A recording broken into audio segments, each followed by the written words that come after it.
And so ends another brilliant case for Aya. Just kidding. We're back on that shit. Alright, let's go right away.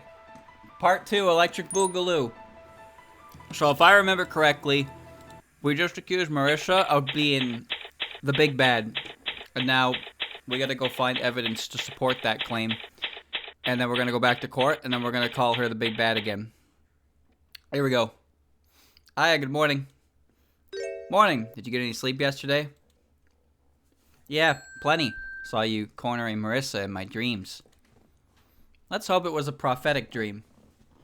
Then let's get straight to work and make it a reality. Talk to me. We had a close call in court yesterday, huh? Right? We've shaken the case against Alice a bit, but we can only present possibilities right now. Meaning we can't prove the Alice, Nazar, and Saul was an imposter, but we can end it all today by exposing the true culprit in court. Momiji has things to say about evidence? Okay, I'll show her everything. I'd say some odds are 50-50 right now, so let's hunt down all we can about the thief today. Check this shit out. I'd like to have a notebook of my own too one day. There you go. What is it? Being stared at like that is a bit unsettling, you know. No, I was just thinking about what you'd look like if you turned into a kid. I think it'd be more interesting if you became a kid. Well, I guess it's only funny when it happens to other people. Still, what did you look like when you were young, Aya? I'm sure you must have been really cute back then. Unlike now, you mean? Did I say that out loud? Damn. I think Aya took too much personal offense to that, and then Momiji busted herself. Why would the culprit have written this? I wouldn't be sticking this in your face if I knew. By the way, don't you have any thoughts about this? Well, what do you think, Momiji? Do you not have any thoughts of your own? Don't be silly. I just want to hear your thoughts first. I think you don't want to think about this. Oh, whoops. Picture a big hole. Even if you show me that, I really don't know. Shit, I missed that. It's probably best that you don't show this off, I imagine. I am not showing this off. I'm trying to discover more about this crucial evidence. I still think you're just showing them off. This is evidence! I get it already.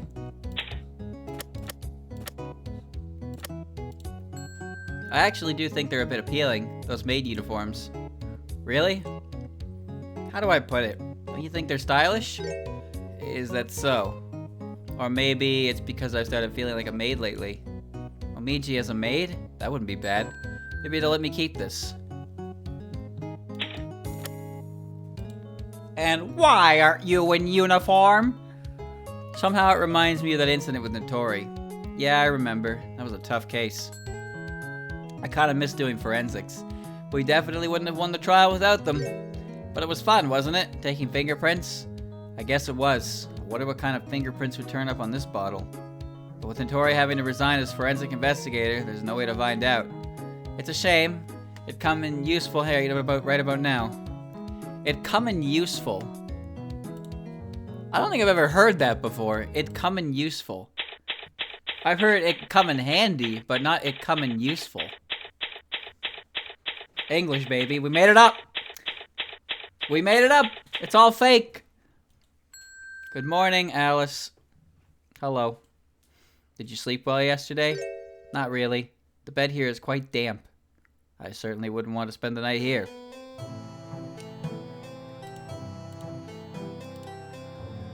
For a long time, I lived all on my own with only dolls for company.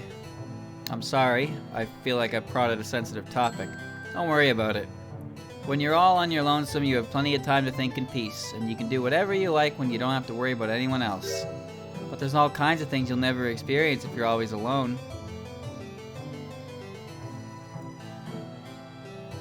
I came to realize that, so I began to go out more. Self-sufficient, aloof, and pessimistic. She's a type who's hard to approach. Come to think of it, there's Marissa. You seem to be good friends. I thought the same thing. I heard rumors about you two working together in that Eternal Night incident. Oh, and there was that underworld expedition, too. That doesn't make us friends. We're just colleagues. You understand what I mean, don't you? Is she trying to say that they're like me and Hat? I don't buy it. She's just someone who keeps getting in my way. Well, maybe sometimes I'm the one getting in her way. Yeah, CPCB. I see, like Aya and Miss Hatate. But still, how could she? Alice? Excuse me. Just some unpleasantness I'd rather forget. Unpleasantness, huh? She clearly doesn't want to talk about it, but I can't just leave it at that alone. Talk about the unpleasantness. So, can you tell me about that unpleasantness you mentioned earlier, if you don't mind? I do mind. I told you I'd rather forget about it. Well, even then... I'm sorry, but I don't want to talk about this. But I'm your lawyer! Lawyer or not, this is a private, personal matter. And this couldn't have anything to do with the case. It's unrelated to the case. How can you know? Yes, as things stand, it's unrelated to the case. No matter what you say, you haven't shown any proof that Marissa is involved in this at all. In other words, Alice wants proof Marissa's wrapped up in this incident. Alright, check out this book. Isn't this the notebook you always have with you? What about it? Nothing, I just wanted to show you. What? I did not steal this. I know that. It's true that Gyakuten is an eminent magician, but that doesn't mean I want her secrets for myself. Miss Gyakuten is an amazing person, isn't she?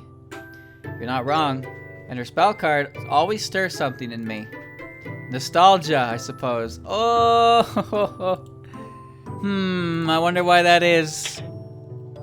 I wonder why that be. Alice, were you the one who put this together? No, of course not. That's unfortunate. If you were the one who'd made it, you could explain what it means. It's true that I could answer all your questions then, but that would also be terrible news for your superior. It'd make you indefensible, that's for sure. It's a harsh world we live in, huh? To begin with, even if Alice were the culprit, she'd never admit to making this calling card. So why even ask in the first place? Big hole. It's true that I made a hole like this one in Ayante's wall back then, but I had nothing to do with it this time. And it's hard to believe someone would try the same trick twice to begin with. Was the culprit deliberately imitating that incident, or is it just a coincidence? We can't be certain, for now. Wait, you haven't been showing these around again, have you? Don't worry! Why, do you realize how embarrassing this is? I was so ashamed I wanted to die on the spot yesterday. But please calm down, Alice. I only ask that you not disgrace me further. I understand.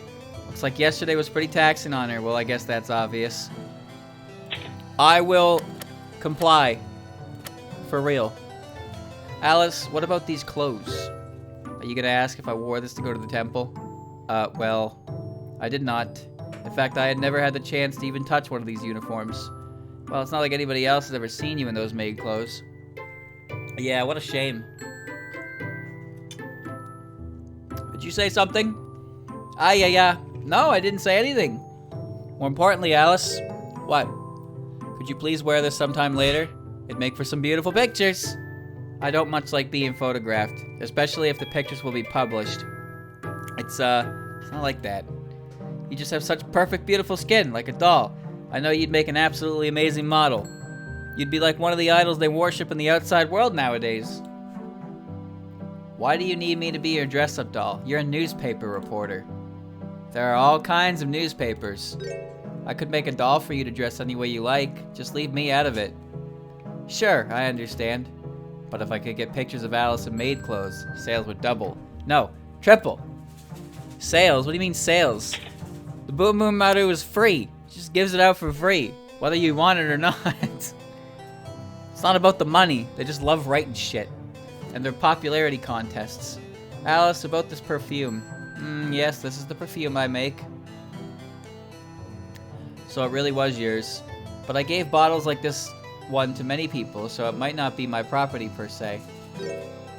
So, is there any way to know exactly whose it is? Let's see, there are no traces on the bottle itself. But Patchouli said this perfume had spores of the trader's cat mushroom on it, didn't she? Yes, she said that in court yesterday. I think we might have spoken about this before, but the trader's cap is a rarity and not easily found, so its spores are also difficult to get, naturally. But back then you said that these spores are something you can buy from the Kirisame magic shop, right? That's true, but Marissa's shop hasn't been open in a while. It's closed. I do not know the reason why, but no one should have been able to buy trader's cap spores for some time. So I think that if you can find someone who could get these spores, you'll also be finding the culprit. I see. And the one who'd have the easiest time finding them would be the one who sells them. Trader's cap spores. Rare mushroom spores that can be used to induce sleep. They could be bought from the Kirisame magic shop, but the store had not been open in business in quite a long time. By the way, do you remember who you gave the perfume to? Who you gave perfume to? I'm sorry, I can't remember everyone. Well, what about Marissa? Yes, I definitely gave her some. And that means Marissa had everything she needed. Alright, I think that's everything then. But just in case. The Kirisame magic shop is the only place you'll find those. Are they really that rare? They are rare, but the spores are not very useful. There isn't much demand for them as a result. So the mushroom itself is what's valuable. Yes, you are correct. The trader's cap is a sort of panacea that can cure certain unusual diseases. And in some cases is the only effective cure known. It's been sought after since the days of old. Chot, is this a real mushroom? Or is this fake? Did they make it up? Is it untrue? Is it nothing but bold-faced lies? As of today, most of these diseases are extinct. So it's a good mushroom. Certainly when it comes to making medicine, that is. But I mentioned it last year, didn't I? If you ingest even a small amount of the mushroom, unless you receive an antidote, you'll sleep eternally. Rather than being a I don't know how to pronounce this fucking word. Panacea? Panacea? Panacea? Whatever the fuck it is. Against deadly diseases, if a healthy person takes it, they might suffer a fate worse than death. The magicians who first documented this mushroom discovered its medicinal uses, but they also realized the danger it presented. Panacea. Panacea. That's a stupid pronunciation with that spelling. Mushroom that can be an angel or a devil, and because of the dual nature, it was called the trader's cap. Oh, neat naming sequence. So this is a fake mushroom. Real fake mushrooms. But if all the diseases are cured have been eradicated, isn't it just a scary poisonous mushroom now? Ah, well, it still has some uses for as magical material, so I'd like to know where it is that they grow. Couldn't you just ask Marissa to tell you? She would never tell me. But I also would not share a valuable secret like that with her, were I in her position, so I can't complain. Only 12 minutes in. I've just presented evidence to Momiji and Alice, so I haven't actually made... I've made virtually zero headway. So you're basically in time.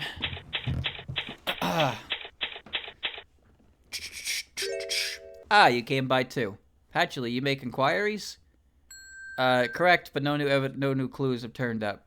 It's a rare opportunity talking to her like this.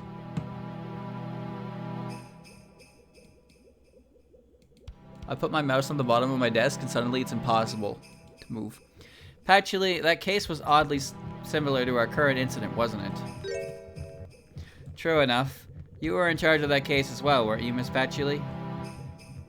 Marissa blasted open A&T's wall and stole a jar. On the basis of that testimony from Alice, we arrested Marissa Kirisame. But Alice was the true culprit. While she had always been a bit faint-hearted, she always tries her hardest not to let it show, but I think she regrets pinning her crime on Marissa. I can believe that. Alice doesn't seem like a person who's frank about her feelings. It might have something to do with her shutting herself up in that dollhouse of hers. You say that, but you're not the most sociable person yourself, aren't you, Patchouli? I cannot deny it. Maybe a magician's existence is meant to be a solitary one. Marissa would be the exception that proves the rule. And Gyakuten was sealed away in Makai for centuries. Are magicians just cursed to be lonely? Well, I don't know. Your sample pool is a little interesting is all. Thank you, Kojin, for the 12 gifted.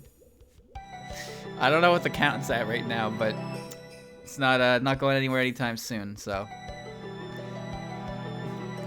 I think it's at 470, maybe?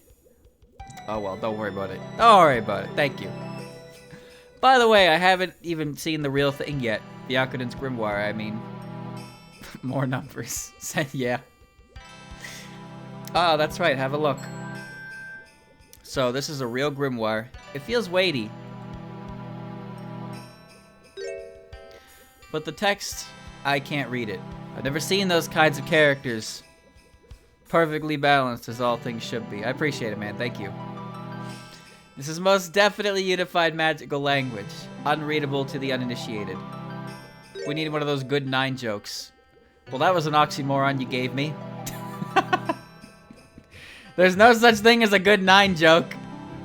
But I can give you one. But when I'm gonna give it to you, we'll see. Keep your ears peeled, you might miss it. Though I suppose you still wouldn't understand a thing even if you could read it. Is that how it is? You could say magic spells are words that can choose who can read them. Be careful not to dirty or damage this book in any way. It is more precious than you can imagine. I know that. Oh, Aya, look at this. What? It's just hair. It was caught between the grimoire's pages, but whose hair is it? Well, it's beautiful blonde hair, and quite long. Unsurprising, Alice is a blonde.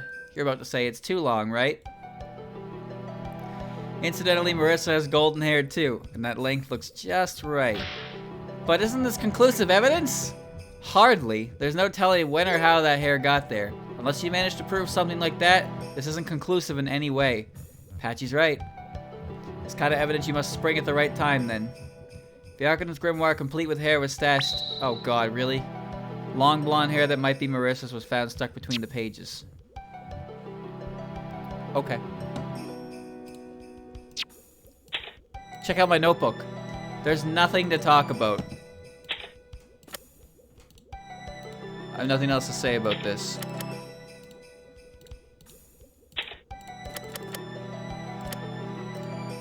Wait, what are you doing, you deviant? No, no, no, this is important evidence. Evidence or not, panties are panties. That's true, but, do Crow Tengu have some sort of fascination with panties? It's like my behavior shapes the whole world's impression of Crow Tengu for some reason. Amazing. Okay, well, it seems like she just reacts to that, huh? That's it? Yeah.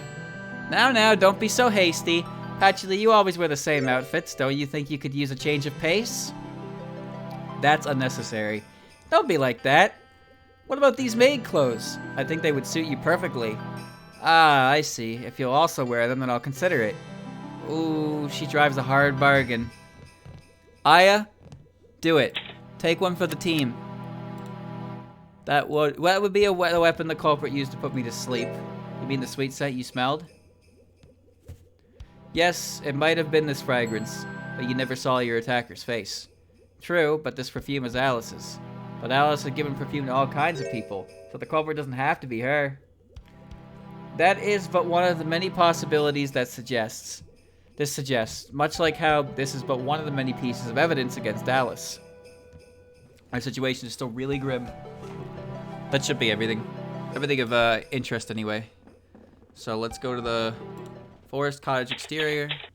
We will have to go to Marissa, but we might as well check everything else around it first. Well, we've arrived, but we looked all over yesterday. I don't know if there's any clues left here. We might have checked elsewhere. We might have to check elsewhere. Hey, did you hear that? I heard it. It came from inside the house. Doesn't look like the police are around, and Alice is in her cell. So who could it be? Let's have a look.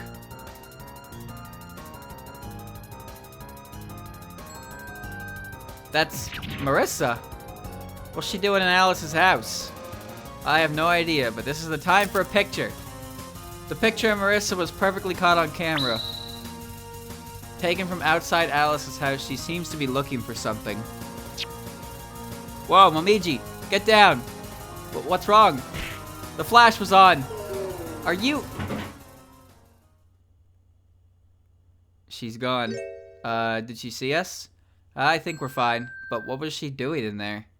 I don't know if she'll tell us, but we could ask Alice, I guess. Home invaders.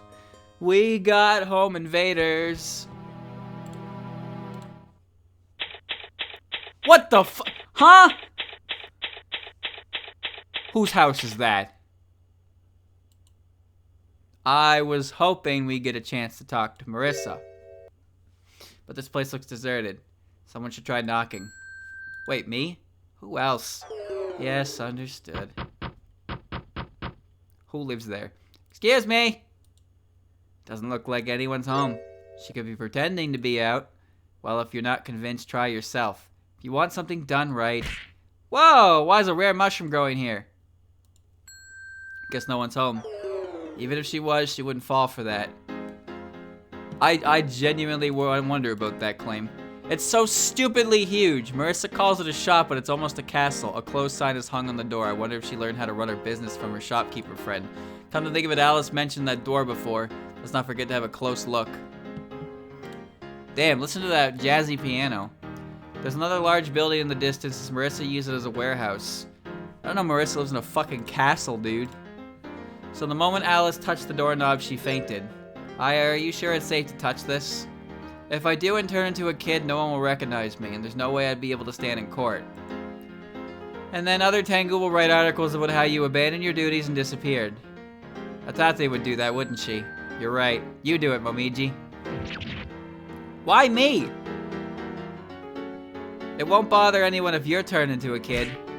It bothered me! I could even write an article about it, so it's a win-win. That's not win-win at all. You're the only one getting anything. If the newspaper sells better, then you benefit too. In what way? Momiji, you shouldn't keep turning to others for answers. Try thinking for yourself for a change. Should we really be wasting time like this? Then just... what's this? There's something down there. It's like some kind of burnt paper talisman. But it's no ordinary paper. It feels magical. And let's show it to someone who knows about magic. Right.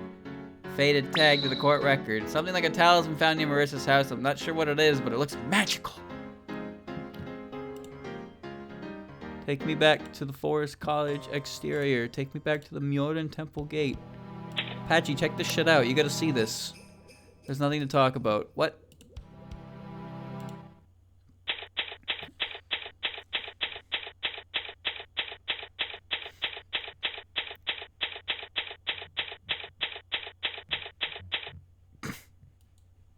Alice, I have some other things to ask you.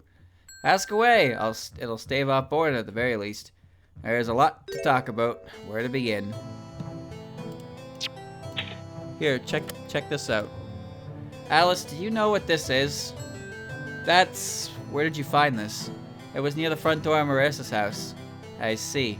That's supposed to be what transformed me into a child. Are you sure?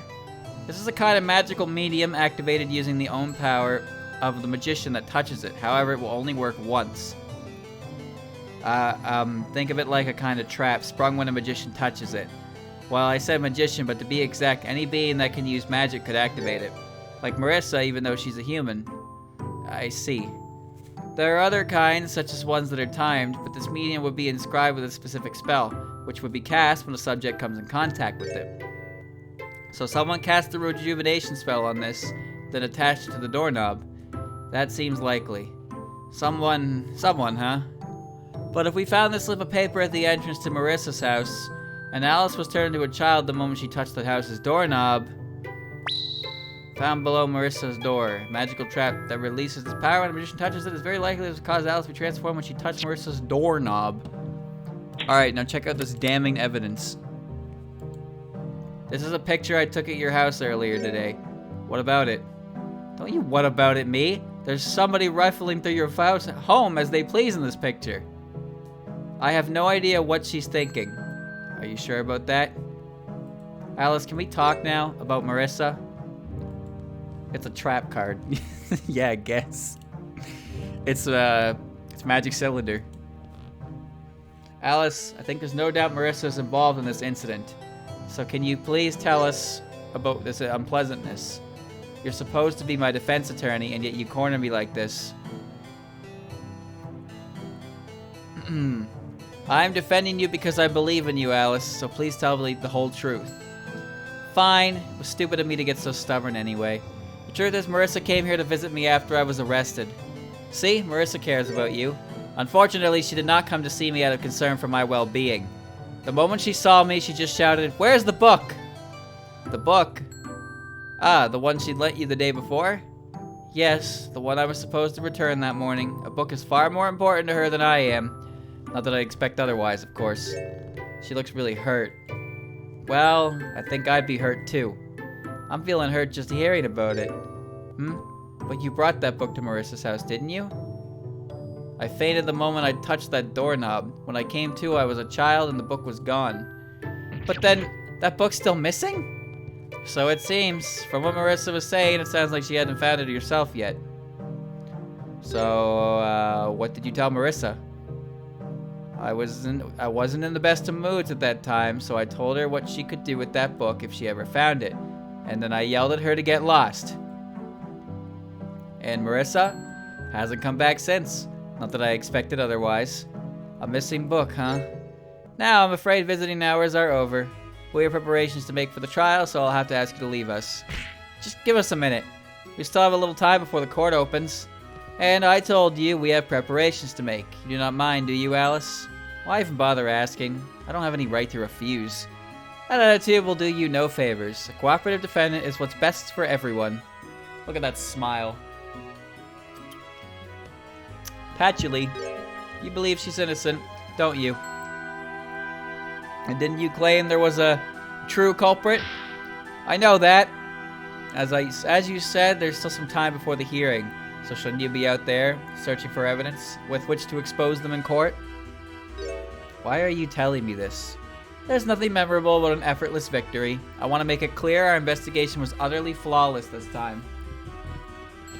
Well, in any case, I will see you in court. Ah, yeah. No time to waste. We're getting to the Kirisame magic shop. Right behind you. Hold on, I have to show Momiji the new stuff. Even if you show me that, I don't really know. What? No. No.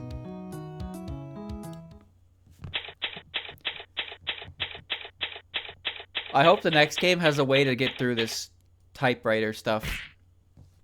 Ah, yeah, we're running out of time. I know, but what we're looking for is inside. It has to be.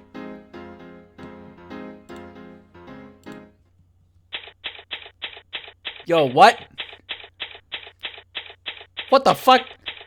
She's got an owl, 2 owls, and a crow? What's going on in here? Look at all this stuff. This is nothing like Alice's house, isn't it? How are we gonna find anything in that mess?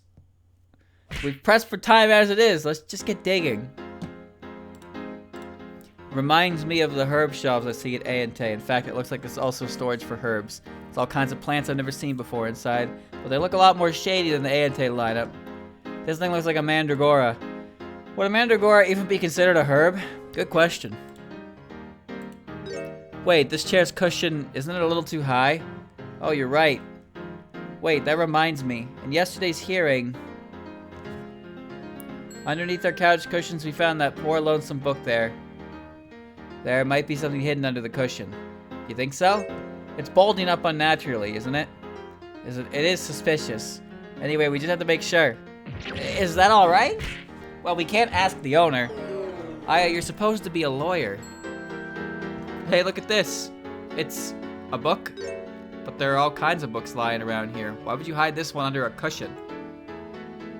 Because you don't want anyone to see it? Probably. Marissa's book. A mysterious book found in the Kirisame magic shop beneath a couch cushion. The garish yellow and gold cover is very distinctive. It's time. Right, time to settle everything in court. It's up to us now. No, I didn't get to investigate the real birds. No! God damn it. So lengthy, dude!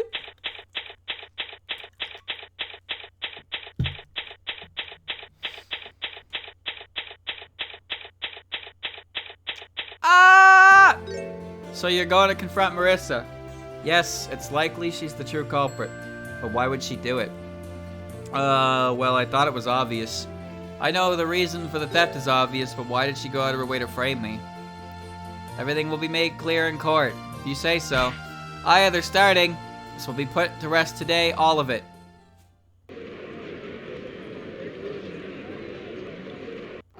I don't know what the book is about, is the thing. It seems important, but I have no information on what that book even is, like, has in it. Now then, the trial of Alice Margatroyd is once again in session. The defense is ready. The prosecution is ready, Your Honor. When we last left off, the defense requested a witness to be called to court. Has the prosecution made all the necessary arrangements? Naturally, she is ready to testify. Good, then let us not waste any time. The witness may take the stand. That's not Nazarene. Give me back Nazarene! Witness, state your name and occupation. Marissa Kirisame, I'm an ordinary magician. Now, Chad, I know she looks tall here, but trust me, she's standing on 2 boxes. She is quite small. I'm an ordinary magician. You do not appear to be in high spirits. What, and you think that's surprising? Dragging me all the way here by force? I got all sorts of other business to take care of. If you had even attempted to mend your usual behavior, you might not have been called here today. Yeah, like I care. Witness, you are here to testify about this incident. Please begin. The incident, huh? Yeah, she's looking kind of alchemical alibi. I didn't catch that first word. Even if it's an incident, I've got nothing to do with it. If you're talking about 2 nights ago, I was at home then working on a potion through the whole night. Well, I guess I can't actually prove that. But I didn't step out of my house the morning after until I heard Alice got arrested. There's no way I could have done anything. So you claim you were unrelated to this case? Yeah, totally unrelated. Then defense, your cross-examination. Understood. First of all, I have to tie her to the case somehow. Alchemical alibi, there you go. Even if it's an incident, I've got nothing to do with it. You really don't know anything. I don't know a thing. Because it's none of my business. You were the one who suggested the witness was involved, therefore the burden of proof falls on you. If she truly has nothing to do with this incident, then I will have to penalize you. Yeah, I'm feeling the pressure already. If you're talking about 2 nights ago, I was at home working on a potion through the whole night. A magic potion, you mean? Yeah, making magic potions takes a lot of preparations. Took me all night. By the way, what were you making exactly? Why do you care? Why do you care? That got her riled up all of a sudden. Marissa, just what kind of potion were you making? If she was working on this potion at the time of the crime, then what it is irrelevant. What matters here is that Marissa was at home when the incident occurred. If you do not return this, then she has an alibi. True, it's suspicious, but if she was actually making it, then she had an alibi. Well, I guess I can't actually prove that. In other words, your alibi can't be proven. Nope. But it's fine, I don't have to prove anything. And why is that? Because this mess ain't my problem. And I didn't step out of my house the morning after until I heard Alice got arrested, so there's no way I could have done anything. In other words, from the hour of the crime to the arrest, you never left your house. Pretty much. Get it now? This has got nothing to do with me. She didn't leave her house until Alice was arrested. But that can't be true. To set up the fake evidence against Alice, she'd need to walk out the door at some point. If this alibi is allowed to stand, there will be no need to question the witness further. Indeed, but our fine defense attorney does not know when to quit, right? We don't quit. We keep going till the day we can't. That's the Tengu way. You always say such amusing things. I'll take that as a compliment. Aya, you have to tie Marissa to the case fast. I know, but there's no need to panic. I can do that right now. The problem is what comes afterwards. It's been a couple days, so maybe I need to review here. Rejuvenated spell. Found at Alice's house. Long blonde hair that might be at Marissa's was found stuck between the pages. Nope. Nope. Nope. Nope.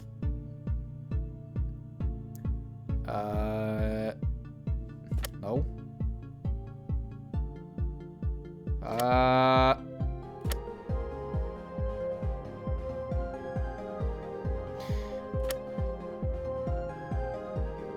don't know. How do I prove that she stepped out of her house? It was something... I can't remember what was planted in Alice's house. What the fuck did I find in Alice's house? The book, right? Although I guess... that really... you can't say that it was planted. Oh, Jesus. Yeah. Alright, you're gonna have to... you're gonna give me a little bit here. I don't know which one it could be.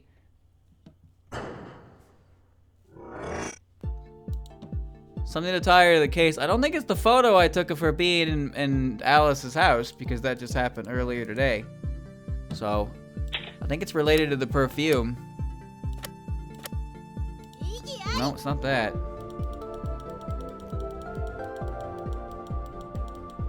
The photo doesn't make any sense, though, because I took that today, right?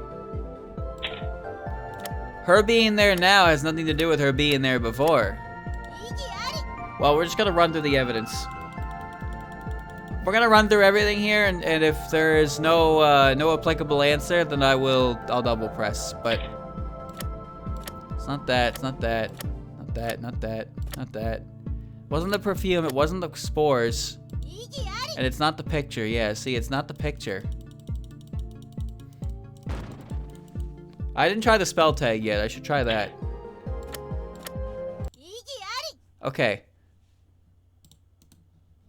Okay. I can understand the reason for this one is because it's a one-time use item on her doorknob and it was used by Alice. But that doesn't necessarily mean that she left her house, right? I guess I will explain it to me in a second, because we'll see what she has to say about this. I'm sorry, but there's no way that's gonna fly, Marissa. Why'd you say that?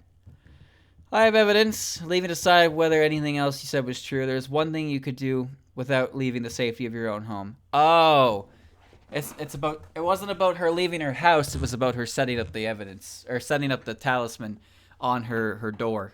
I got it. What are you talking about? This is what I'm talking about. What is this? Some sort of paper talisman? This is a magic medium. Where on earth did you find this? Just below the witness's front door. Well, what about it? I'm a proper magician, you know. Of course I have a few of those lying around. But the question is, why was this on your doorstep and not in your shop? I don't know, I just, Patchouli, this is the kind of trap that activates when a magician touches it, isn't it? Yes, you are correct. And I heard from Alice that the day after the incident, she visited Marissa's house in the morning. Upon touching the house's doorknob, she fainted. When she came to, she had the body of a child. So you mean Marissa set this trap on her house's doorknob in order to transform Alice into a child? What? Alice came to your house at your request, didn't she, Marissa? Yeah, it's true I called Alice over, but I never set a trap for her. Well, that is only the defense's wild theory. There is no proof the witness did any of this. To begin with, there is no way to know which spell was imbued in this trap now. Now? What do you mean? Once a medium has been used up, it cannot be reused. The inscriptions burn away, so what was written can no longer be determined. Wow, that's convenient. What a shame. Hey, hold up. Why am I getting treated like this? How'd you call Alice over without leaving her house? She's got like 3 birds in there. Maybe she has a carrier pigeon. Alice is the one who did it, right? There's no reason to suspect me at all. In that case, I'd like you to testify about this. Why are you so certain Alice committed this crime, or that you shouldn't be suspected? I don't know why I'm the one who has to tell you that, but sure, I've heard a few things. Who done it? Well, first up, Alice got seen holding the grimoire the day after the incident, and just by looking at her now, you can tell she used it, and the grimoire got found in her house on top of it. Come on, even Chino could figure it out. That is all correct. However, all this evidence could have been fabricated by someone trying to pin the crime on Alice. but you have no proof of this. Will you still cross-examine? Is this gonna be fine, Aya? We heard the exact same story yesterday and made no progress at all. Really, Momiji? This is no longer about trying to prove that someone framed Alice. This is about proving that the one who framed Alice was Marissa. Can you really do that? Maybe! That's one possibility I can show. I'm gonna slap some sense into her with my decisive evidence. Whodunit. Chat, is whodunit a real word? Like, is that a word you can find in the dictionary, or is that just like slang? So it's not in the dictionary. Whodunit is an actual phrase. So it's actually specifically a detective story term. Okay, so it's a real word. Okay. I thought it was just slang for you know, that came out of it, but if it's treated like a real word, it looks silly as fuck though. Isn't it the PCB Phantasm theme? No, that's whodunit. That's not spelled like whodunit. It's like, it's just spelled out as it would be, like whodunit, right? But whodunit's like, I don't know, it's weird. But that Alice was an imposter. Huh? Why do you even think that? Because her panties were the wrong color, is that it? That's right. I don't really get it. I guess I just don't know enough about Alice's panties, unlike you. However, it's completely ridiculous. Don't pay it any mind. This is not even worth a retort. And just by looking at her now, you can tell she used it. As I said earlier, if you'd used that magic medium... Oh, I don't know about that. We don't even know what that spell was on there, do we? But according to Alice's testimony, this time Alice is the defendant, so my testimony's better than hers right now. That's how it works, ain't it? Look at that shit-eating grin. That smug-ass attitude. Oh my god. I can't actually argue with that. And the grimoire got found at her house on top of it. But the book might have been planted in her house by someone else. Someone else, huh? Well, even if it was, that's not my problem. These arguments are meaningless if you have no evidence to back them up. And maybe it's time I show them someone's true colors. Come on, even Chirito could figure that out. I feel like I've heard this before, but could Chirito really figure this out? Now that you mention it, I don't feel too sure about it. I'm gonna change my testimony. If you're not sure, then don't testify at all. That statement was completely irrelevant to begin with. There was no need to give it undue attention. Well, isn't the witness giving completely irrelevant testimony a problem? Yes, I agree. Witness, please choose your statements more carefully. Yeah. Aya, what are you planning? We have to connect Marissa to the incident further, gradually. There's no telling what will happen if you slow down here. Let's bring her down quick. Chirito just got put on blast. She's not even here. She's not even in this game.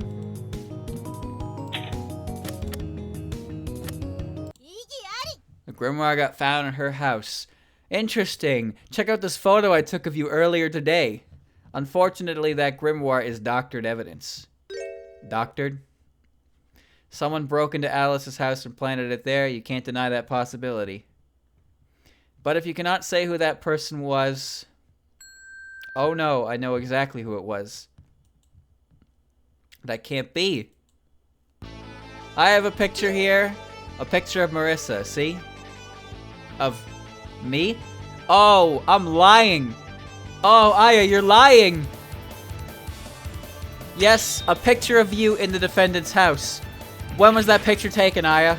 What?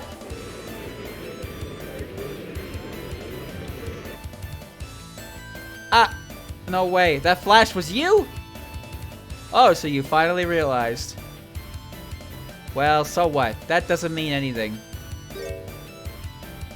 How can you say that?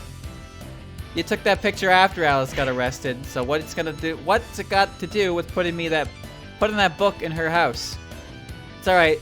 We're not cheating because Marissa is capable of immediate... Like, we haven't even said anything about that. Sadly for you, I have further evidence. Evidence that ties you to that grimoire. There's a hair in it. This hair was found between the grimoire's pages. Golden hair, and it's quite long. In fact, it looks just like yours, Marissa. What? And this hair could only have ended up there if you looked inside that grimoire yourself. Hey! You broke into Alice's house after the incident. This picture is proof of it. And the grimoire found in that house had what appears to be your own hair inside it. Are you still going to claim you're unrelated? But there's no proof I went inside Alice's house the day after the crime, ain't there? And that hair could have gotten there some other way. It's true. I can't prove it conclusively as things stand, but I think it's now an extremely strong possibility. Why do you say that? It's because of the trap that turned Alice into a child. To make that trap, you need Gyakuten's grimoire.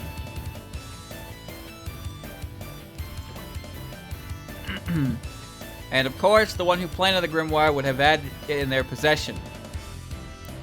Whoever it was that had the grimoire is our culprit. Hold up, even if that trap is for real, there's no proof I'm the one who made it. There is no evidence it was your doing, certainly. No definite evidence, that is. But there's something else. The problem is where the trap was set. A doorknob to Marissa's house. If it was set there, you'd think that Marissa would be the one to spring it. But even so, Marissa wasn't the one caught by this trap. It was Alice. So the reason the house's owner wasn't the one caught was that the owner set the trap herself. What? That ain't right. Why would I even steal Gyakuten's grimoire anyway? Oh, do you want to start discussing you stealing books now? But that book got found in Alice's house. I don't get rid of the stuff I borrow, you know. That's a good point. That is a good point, now that you mention it. Yes, that is something to consider. Why would you steal Gyakuten's grimoire only to hide it in Alice's house the next day? There's no reason I'd ever do that. No, I already know the reason you stole that book. It was to frame Alice, to give Alice a present, to apologize to Alice. You did it to frame Alice. What the hell? Yes, that was your sole motive. What do you mean? The witness committed this crime so she could frame the defendant for it? The Ante jar robbery. That was when Marissa was falsely accused by Alice. So you decided you returned the favor. I would never do that. Why are you making this all about Alice anyway? I have evidence that from the very beginning the culprit intended to pin the crime on Alice. That's just stupid. This is proof you always intended to frame Alice.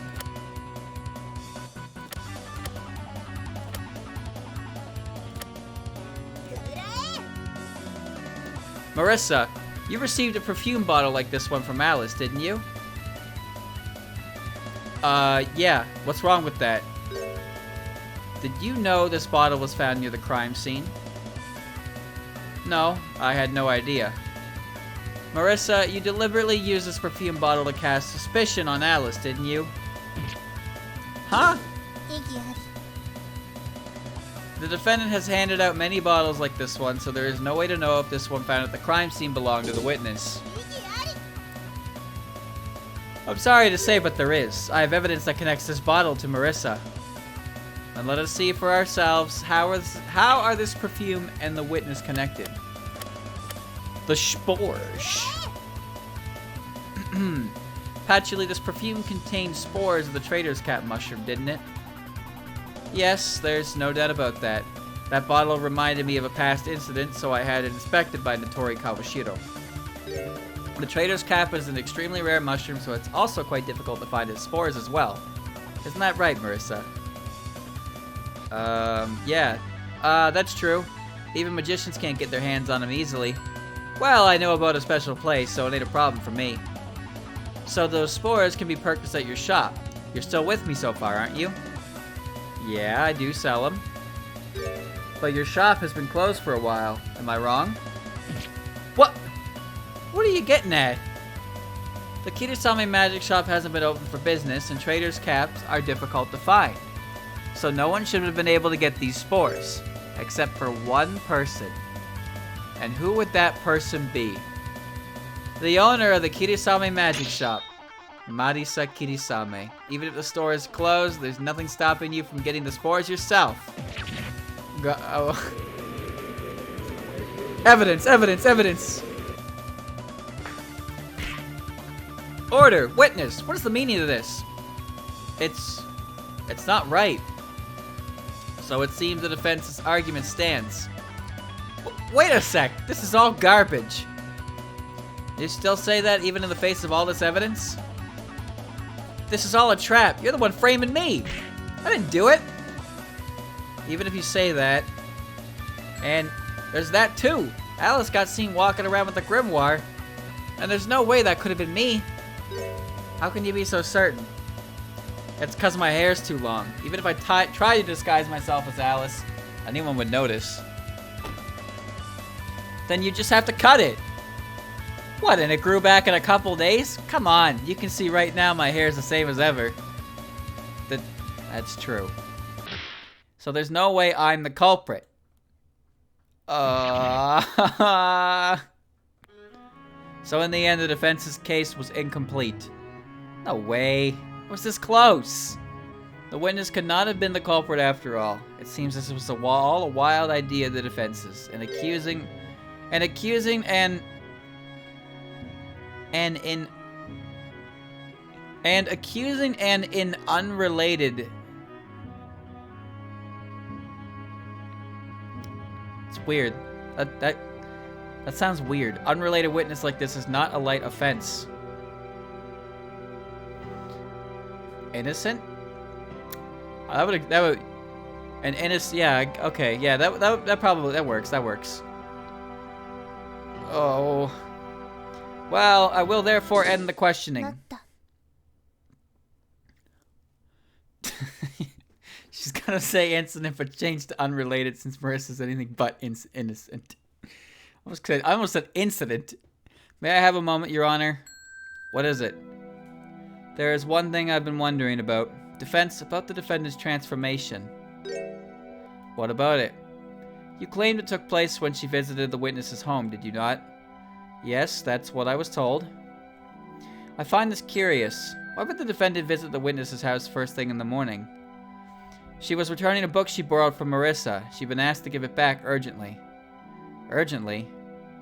When Alice asked to borrow it, Marissa agreed, but I was told she changed her mind immediately after. I must admit I want to know more about the contents of that book. Certainly, it is quite odd to demand something you had just lent to be returned. Marissa, can you tell us about this book? That's private. I'm not telling you anything else. It's got nothing to do with your trial anyway. It seems we will not be hearing about that book from the witness. Perhaps the defendant who borrowed it could tell us more. Would that be acceptable, Your Honor? I do not mind, but what about the defense? The defense has no objection. The defendant may take the stand.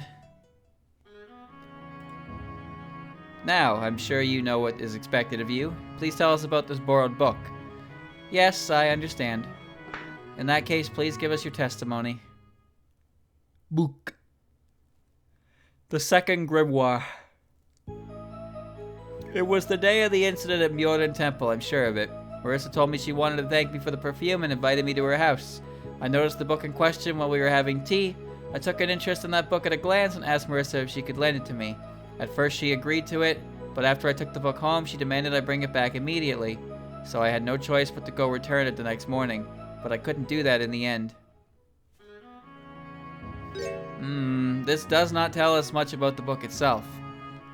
I do not know the basic outline of its contents, but I don't understand.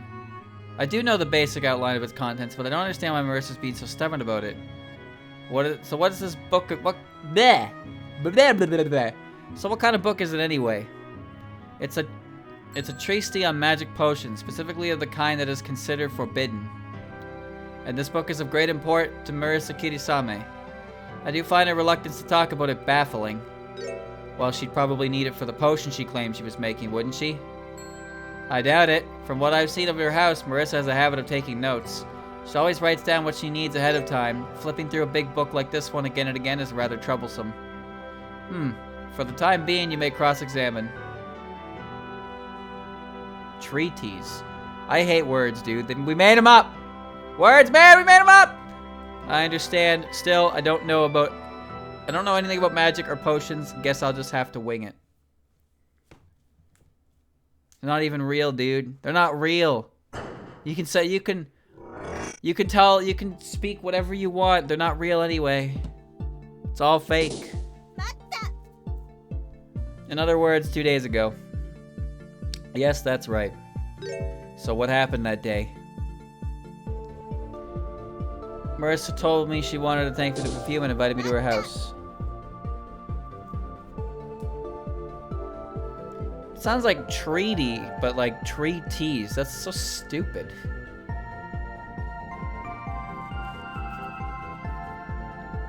You mean that perfume you make, which you'd given to her? The very same. Typically, when I give her something, the most I get in return is a thanks, so it was rather unusual.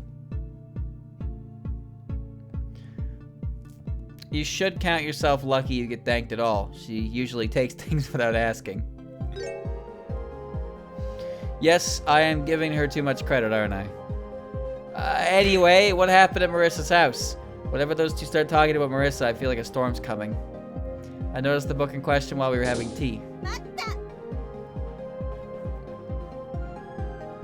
And that would be the book on magic potions you spoke of earlier. That's right. And not just any kind of potions, forbidden potions. I was really looking forward to reading it, but it was not to be. Alice is getting worked up over this. That's a bit unusual, so maybe I should ask her more about the book. Give me the deets. Could I have a few more details about this book?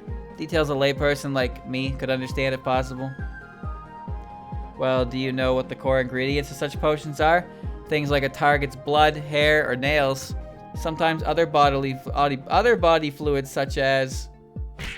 Maybe something more surface level, please. Surface level? I thought this was a good place to start. That's not what I meant. If you want to know something more general than this, what would that be concretely? If I had to pick what the book looked like, for instance? That's what you meant. You should have just said so from the beginning. I thought it was obvious. Well, please testify about this book's appearance. If you insist, it was a book with a bright yellow cover highlighted in gold. Oh. A gilded yellow cover.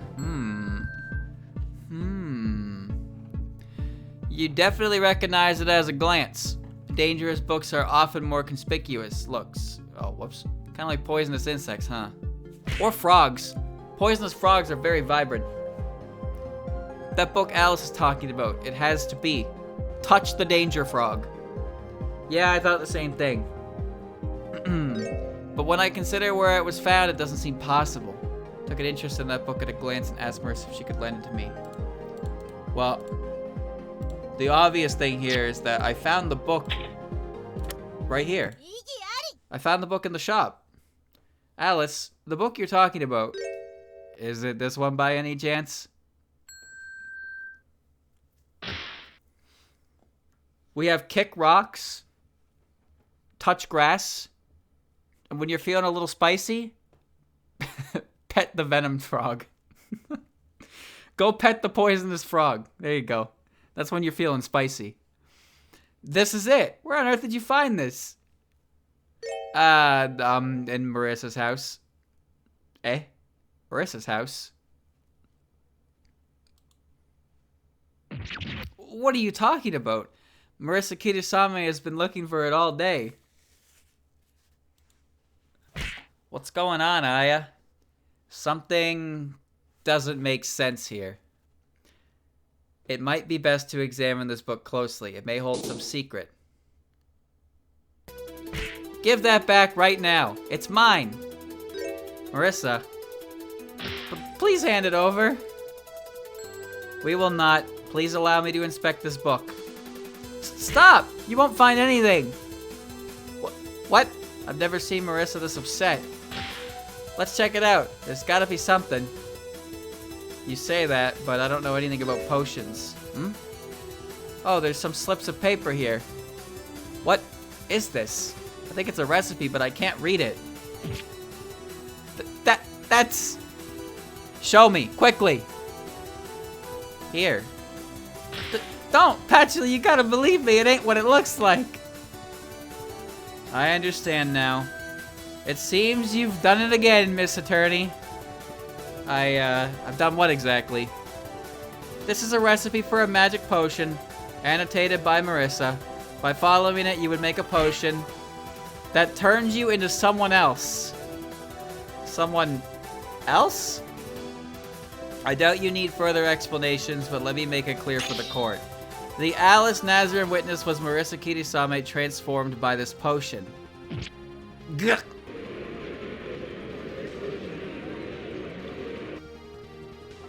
Order! Wrong! You're wrong!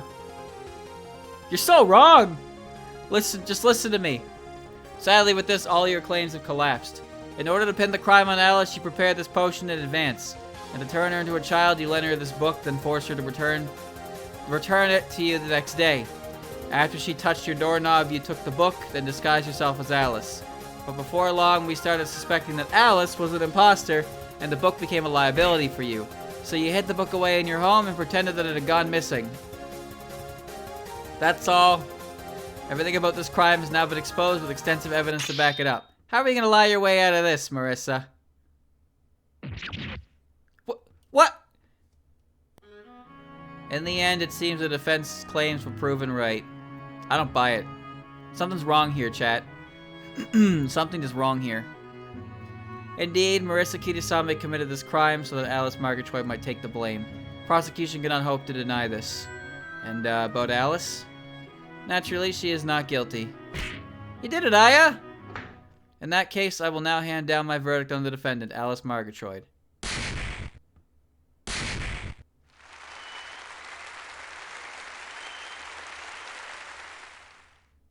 It was too easy. Court is adjourned. Is it over? That felt too easy. Yeah, I don't buy it. Something feels wrong here. Like that was way too quick.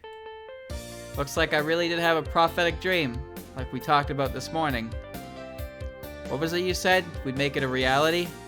Yeah, I always believed you could. Whoa! You haven't lost your touch as a lawyer after all. You truly turned everything on its head. Damn! Alice got that glow up! And that grow up! 2 G's in 1! Alice, they changed you back to normal? Well, all charges against me are being dropped. Rather, I'm a victim in this new incident, I suppose. But the little Alice was so cute. I'm sorry to say, but you will never see her again. That form was inconvenient in so many ways. Well, that's probably for the best. This case can be closed for good now. Right. Alice, is something wrong? You look a little sad. Yes, maybe a little. To think Marissa wanted to take revenge on me. I knew what I'd done simply couldn't simply be forgiven, but still. I suppose it was a selfish wish. Alice. Oh, please excuse me. You went through so much trouble for me. I truly am grateful. Thank you. I love little Shanghai. No, I mean, all I did was expose the truth. For now, I must head home, but I'll make sure to return the favor before long.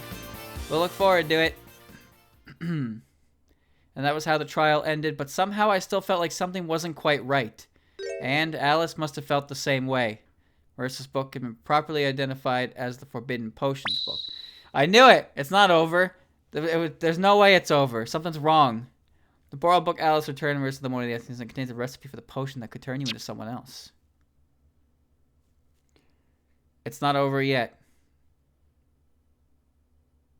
Is there a part 3 or is there a new case? Okay, it's a part 3. We're still going. We're still going. Hey, Aya. This sentence is way too trite. Aya. But if it's like this, I go over the word count. Aya! Eh? Oh, it's you, Momiji. What's wrong? There's an Easter egg to be found here. Before you leave the office, it's crucially important that you find it. When you say Easter egg, you tell him, did you slip an Amogus in here? I'll ban you if you did. What's wrong? You weren't answering no matter what I did. Huh? Really? So what is it? You must have wanted something. Oh, right. We had a guest. A guest? I'm sorry, but I'm working on my manuscript right now. I have to put an article on yesterday's trial together. You simply must. Do not leave the office until you do. Okay. But they're here about the trial. Oh my, am I getting in your way? Alice, why'd you come all the way here? I realize it's sudden, but I have a request to make of you. A request? What do you mean? I want you to take on the defense of Marissa Kirisame. She's being accused of having stolen a grimoire from Myoden Temple. Wait, what? Alright, hold on. There's an Easter egg here. Our goal, winning the newspaper competition. Gotta make sure I don't have anything stolen from under me. You can see Yokai Mountain's peak from here. There's a black and white thing zooming by. A black and white thing? It's too small to put a lot of stuff on. I should get myself a bigger desk. It lets me work well into the night. Wish I could get one of those bright orbs that Kappa use.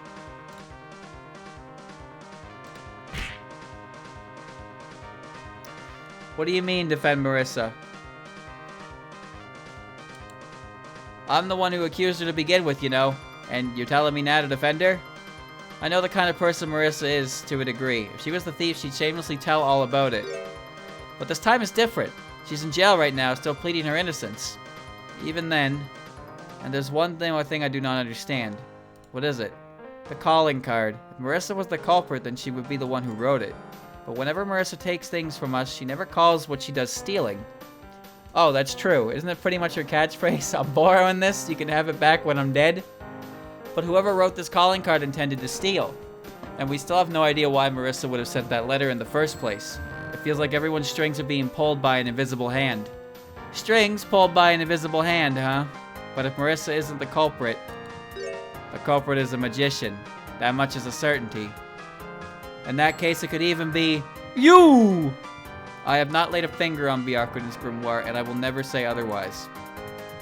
I understand. I'll take on Marissa's defense. To be honest, I also felt there were still unsolved mysteries in this case. But you were the one who showed Marissa was guilty. That might make things painful in the trial. Even so, if I made a mistake, I have to make it right. As a reporter who seeks the truth. And allow me to accompany you. I'll help any way I can. I'm sure you'll be needing a magician's expertise. I appreciate it. Alright, well, I have to... Check this out. This is your treasured notebook, isn't it? Why are you showing me this? Why are you holding this out with the pleading eyes? If you had this grimoire, you could use the spell that turned you into a kid too, right? Well, I suppose I could. Well, then you could turn Momiji into a kid? Aya, what are you saying? That would be possible. You want me to do this? Please do. Wait a minute! If I shrink, I won't have anything to wear, right? It'll be fine. In preparation for this moment, I borrowed clothes that would suit a Tengu child. What? Now, prepare yourself, Momiji. I will begin. Oh, there she is! Small. Cute. Aya, can I go back to normal now? Not a chance, Momiji. You'll stay like this a while longer. I don't wanna! She's even cuter than I expected. Alice, too. Well, we have work to do. Let's get the investigation started. Aya, are you serious? Good thinking. She can spend a day like this. Or maybe... You can't! It'll make a huge fuss in court. True, that would be a problem. Well, I can change her back just before the trial. Right, that's the best course of action.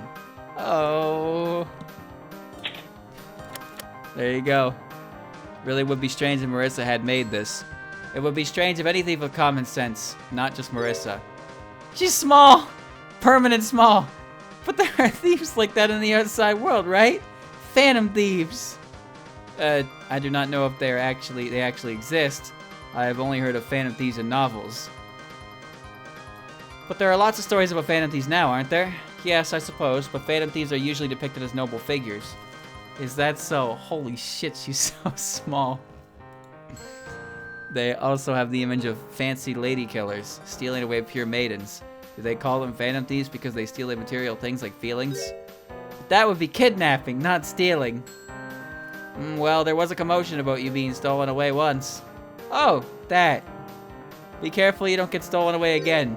Now that you're like this, you'd be easy to snatch too. That's your fault, you know?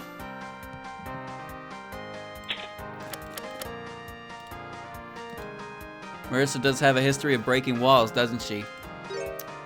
This was the first time she asked us to defend Reimu. She busted through the wall office like it was nothing.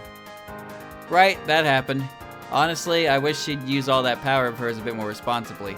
With great power comes great responsibility, huh?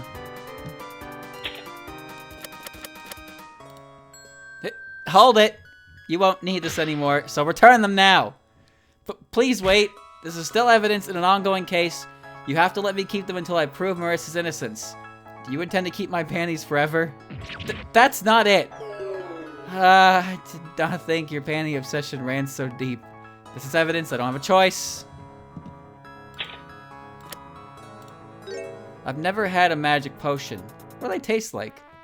Well, the kinds of potions you'll find in more ordinary books are not unlike medicine. They taste rather bland.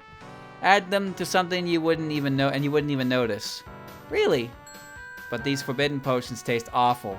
And mixing them with anything that will ruin their effect. Just remembering that taste is making me feel ill now. I guess magicians have it tough too. That is why I wanted to research of my own on making delicious forbidden potions. That sounds like a bad idea. But the culprit used a potion to turn into a fake Alice. That would have been one of those forbidden potions. You are correct. Like other magic considered unsavory, forbidden potions fall under the umbrella of black magic. The term black magic is thrown around a lot, but magicians use it to refer to magic that invariably infringes on another's rights. Black magic. There are all kinds of black magic. The highest forms can involve contracts with demons. Patchouli could probably tell you more about it. She even has her own familiar. It might only be my own impression, but I can imagine her downing forbidden potions without flinching. Somehow, I can imagine it too. Where is Quack? Quack's not here. Call Quack, she's crying. It's now a certainty that this is what caused my transformation to a child. But the new question is, who put it there? The doorknob to Marissa's house? You think that trap was meant for Marissa herself? But if you sat there yourself, obviously you wouldn't be the one caught by it. True, it's a fact that Marissa wasn't the one who fell in the trap.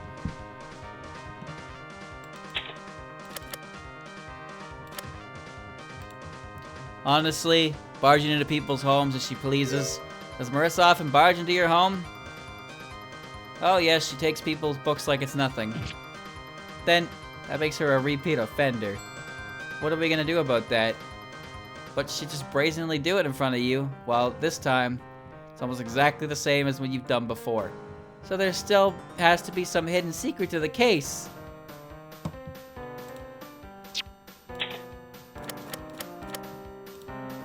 These can only be found in the Kirisabe magic shop. Are they really that rare? They are rare, but the spores are not very useful. There isn't much demand for them as a result. So the mushroom itself is what's valuable. Yes, you are correct.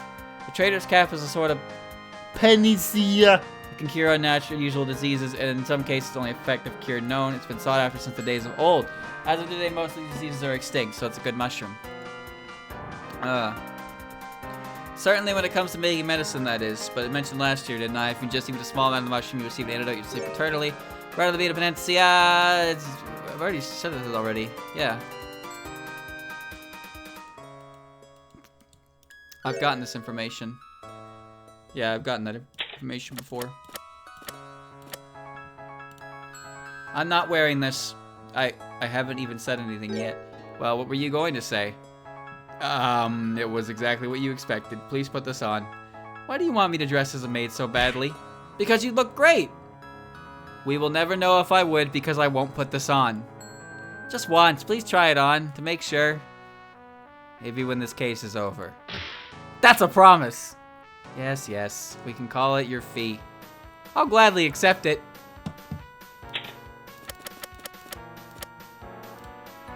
I actually haven't made more perfume in some time. Why is that? There's no particular reason. In the beginning, it was only a way to kill time, but then I couldn't stop working on scents for a while. And how are you killing time now? Ah, I'm practicing making sweets. They must be delicious, Alice's homemade cookies. I intend to hold tea parties in my garden. I hope you'll be able to join me. Oh, by all means!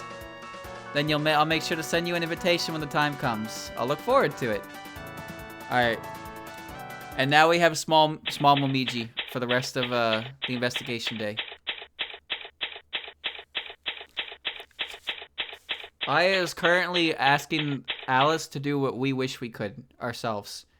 Although I'm not particularly fond of maid outfits myself, she's taken the bullet. Good morning. What do you want? You here to gloat? Unfortunately, I don't have that much free time. If it were up to me, right now I'd be writing my article about yesterday's trial. So what are you doing here? I've made up my mind. I'm going to be defending you in court. At Alice's request. Alice? I thought it simply did not fit. That calling card is not something you'd write. Duh. If I was going to take something, I'd just take it. At any rate, please leave everything to me. It ain't that simple, you know. Well, you've got to forgive and forget. Do I know you? I'm Naya's assistant, Momiji. So you've been playing around with that grimoire. It's because Aya wouldn't leave me alone about it. You liar. You still did it all on your own. You buncha. You tell them, Marissa. Well, she's cuter like this, so I guess it's fine. I know, right? Oh, why is everyone so mean?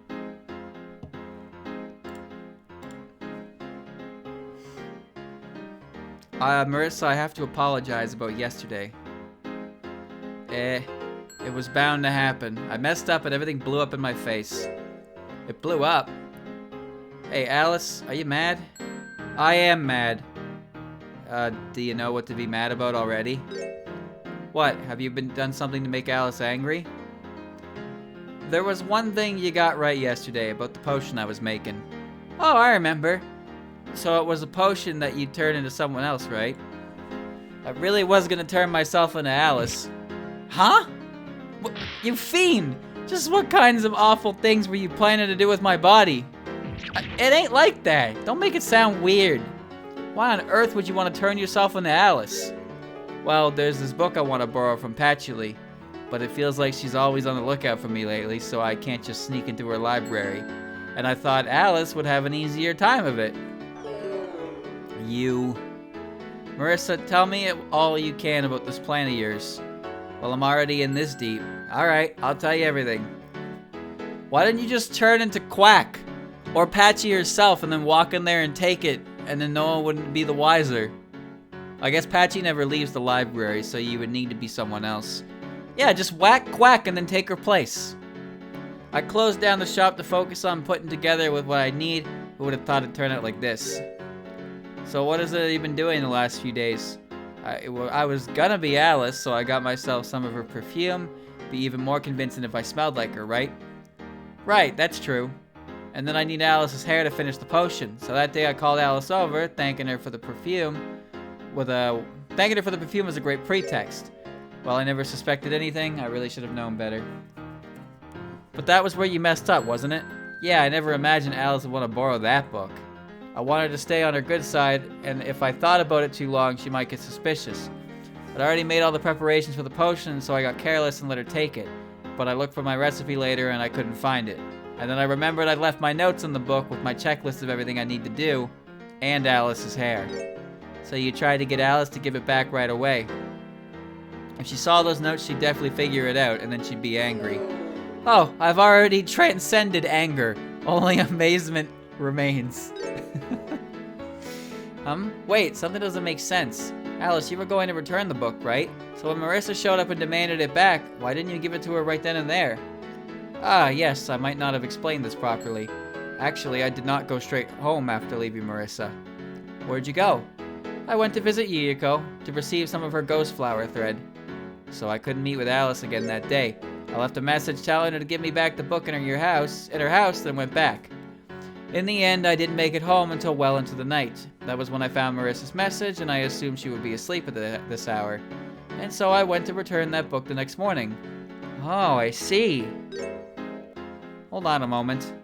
You said you put a checklist in Alice's hair in the book kept between the pages with the recipe. Yeah, what about it? When we inspected it yesterday, we only found your notes on the recipe. There's no way. And we found the book in Marissa's house, didn't we? Whoa, what the hell? That ain't right at all. Cause back then, I turned the whole place over looking for this thing. I wouldn't miss it like some kind of idiot. If you weren't an idiot, you wouldn't have let me take this book to begin with. Facts. Absolute facts. It was cause you asked for it so suddenly. Yes, you were so focused on stealing my looks. I'm sorry about that, okay? If I could believe Marissa's reaction, she must not have known the book was there. She might be acting, but I don't think she's that good. So it looks like this book still holds many mysteries. By the way, you came up with this whole plan just so you could borrow a book from Patchouli? That's about it. Why are you asking? You said she was on the lookout for you, but what does that mean exactly? Oh, well, back when those trials of yours started, Patchouli came over to my house once. She said something about going through legal procedures, and then she took all the books I borrowed from her. I borrowed a few things from her again since then, but lately whenever I see her, Patchouli won't say anything to me. She won't say anything? When she's this quiet, it means she's really angry, so I knew right then that she was up to something. And I thought maybe if Alice went to borrow a book, Patchouli'd tell her what was going on. If you return what you borrowed in the first place, Patchouli might not stay angry with you, you know.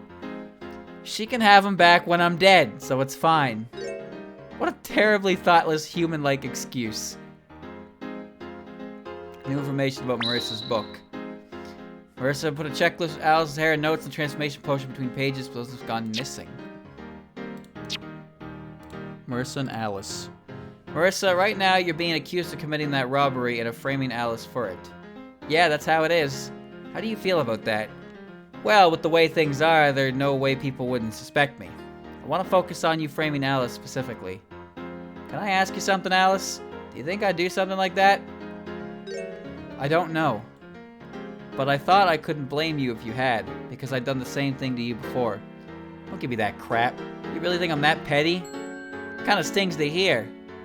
Marissa, let me promise you one thing. Even if I'd done this, even if I had to pin it on someone, it'd never be Alice. No matter what. Stop trying to make yourself look good.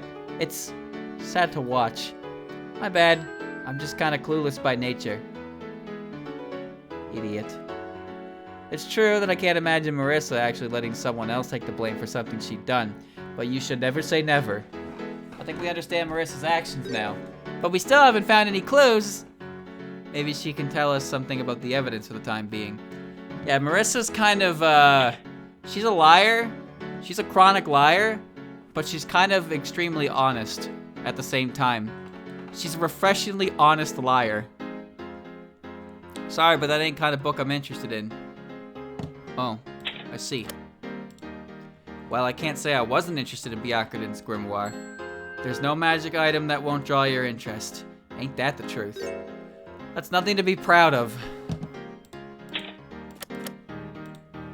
Did you make this, Marissa? Even if I had, do you think I'd just go, yeah, it was me? No, I just wondered. Well, I doubt Marissa could ever put together such a neat piece of craftsmanship. That ain't very nice. I might not look it, but I'm pretty good with my hands. Not nearly as good as you, Alice, but still. Where did that come from?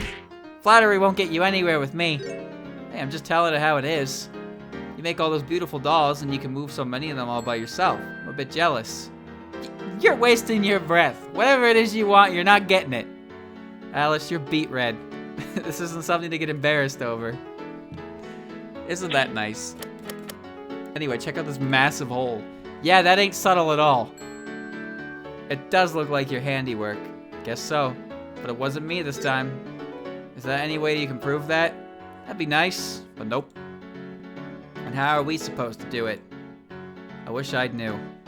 Oh, here comes the big one. Check this shit out. Ah, what are you? Alice's panties? Why are you carrying that around? Wait, why can you tell they're mine at a glance? Well, I went to the hot spring the other day and just happened to see him in the changing room. They were more plain than I expected. What's wrong with plain? I just thought you'd wear cuter panties for some reason, like ones with cat pictures on them or something. What are you talking about? I feel like I understand, Marissa, and it scares me. But speaking for myself, I don't ever wear panties. You don't? Yeah, it just feels too weird. They're so tiny. I'll just stick to my bloomers. I see. But is that really something you should talk about so openly? Marissa's definitely the biggest advocate for them. Marissa, about this. Whoa, Alice. You look great in that, don't you think? I know, right? Finally someone understands. Oh, so you think so too? You gotta try this on sometime, Alice. It'll suit you perfectly. It wouldn't. There's no reason for me to wear this anyway. I just thought it'd be nice. Could have Alice as my maid. That will never happen. Why would I ever want to be your maid? Well, you could make it one of those reciprocal things. Like, when you get tired of it, we can swap places, and then I'll be your maid. I'll take care of all your needs, master. No, thank you. I fear I would find my house missing some books afterwards. Damn it, she saw through my clever ruse. Oh. Marissa, about these spores. You were right. Anyone but me would have a real hard time getting these. Even Alice or Patchouli? It seems Trader's Cap grows in the Forest of Magic, but I never could find any. Marissa knows exactly where to get them, but she won't tell anyone her secrets. Well, obviously, that'd be a huge waste. It's because you're so self-centered that you're in this situation now. I think my light just flickered. Neat. So there's nowhere someone else could get those spores except your shop. Don't think so. If Alice and Patchouli can't do it, but the Kirisame magic shop's been closed for a while, so no one should have been able to buy them. Well, if they bought them long in advance, I don't sell a lot of Trader's Cap spores. There ain't much demand for them. I remember every time someone bought some. I'm sure Kogasa was the last one to buy any. But she doesn't have anything to do with this case. Things keep getting worse and worse. So, actually, this is one of Patchouli's books. Is that so? If I lost a book I borrowed from her, then she'd have every right to get mad. I think Patchouli considers everything you borrow lost already.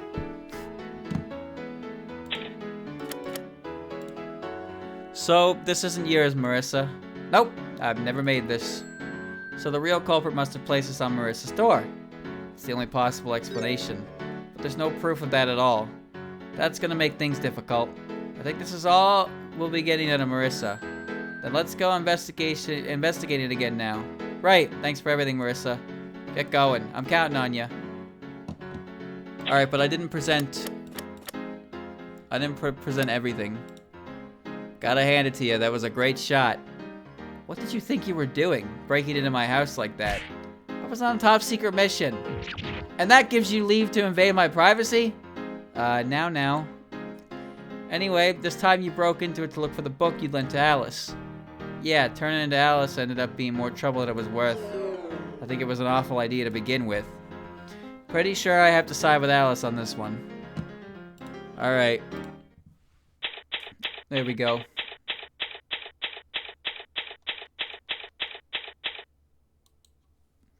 Good morning. And a good morning to you too, Aya. It seems the incident has come to a close. No, I wouldn't say it's closed just yet. You think so? I was told the police had arrested the true culprit. They thought as much last time too, so I'll look over everything again to be sure. Well, if you feel you must, I do not mind. And I'll gladly accept any help you can offer. Yes, but before that... Miss Gyakuten, it's me! Momiji! Momiji, so it is you, Aya's assistant. These two are being mean to me. They made me like this with your grimoire. I see. So you thought you could use my spells without permission? No, it's just... I wanted to see your incredible magic with my own eyes. I couldn't help myself. Well, you certainly should have asked first, but it pleases me to hear my spells are to your liking. Miss Gyakuten! Everything will be all right. The way to dispel this is also written in the grimoire. That's not the problem.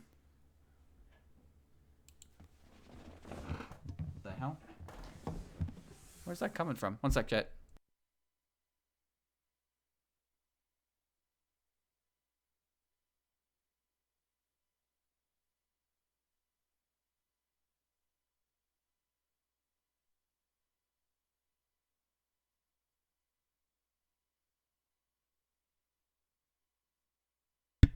Weird.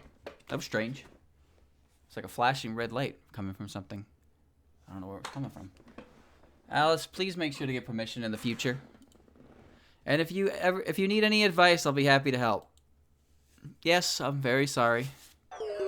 Oh, I wanted you to get mad at them.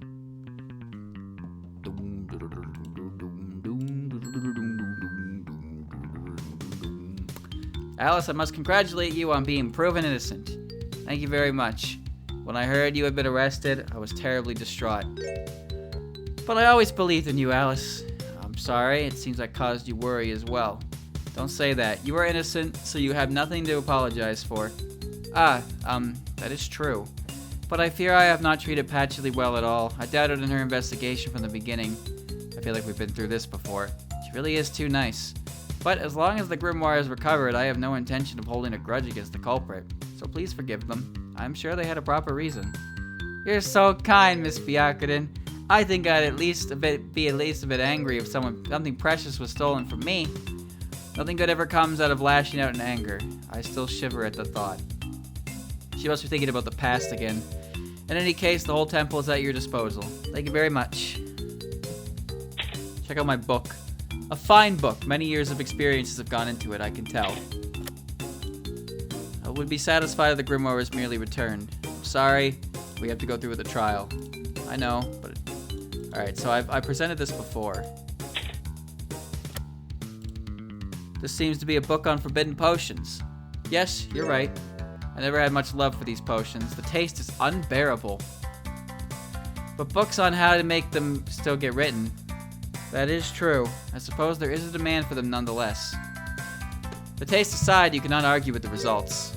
But that is only if you manage to keep them down. Yes, that's always the question. Just how bad could it be? I'm curious now.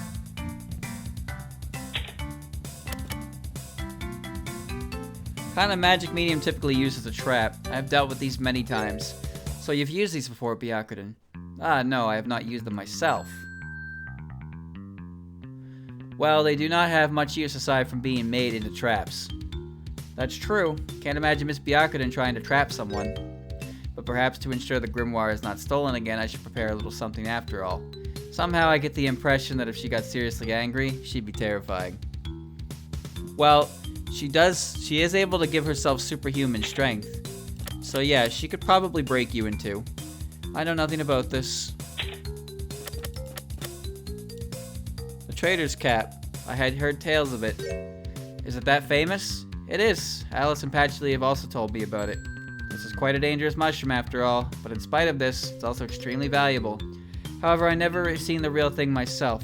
I only have seen a whole trader's cap once. So it's hard to find even for a magician. The case against Marissa just keeps getting stronger. I know nothing about this. Oh, maid clothes. Quite lovely, aren't they? That's undeniable. I heard they are also very popular in the outside world. Snai told me as much. I had no idea. Maybe you'd like to try it on, Gyakuten? This maid outfit? Oh, gladly. I am curious about these clothes myself. But making people wear evidence would be a bit much. Right. Then we'll wait for the next opportunity.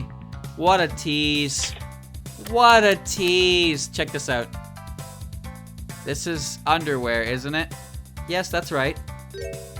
I do not wish to judge, but should you really be showing this to people for no reason? I do have a reason. This is important evidence. These panties. Yes, these panties are evidence. She won't meet my gaze for some reason. It's like she's contemplating the vastness of the universe. Trust me.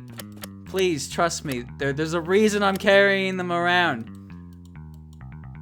Okay, and the other evidence I have presented to her before, so we should be fine there. So let's check out the other areas.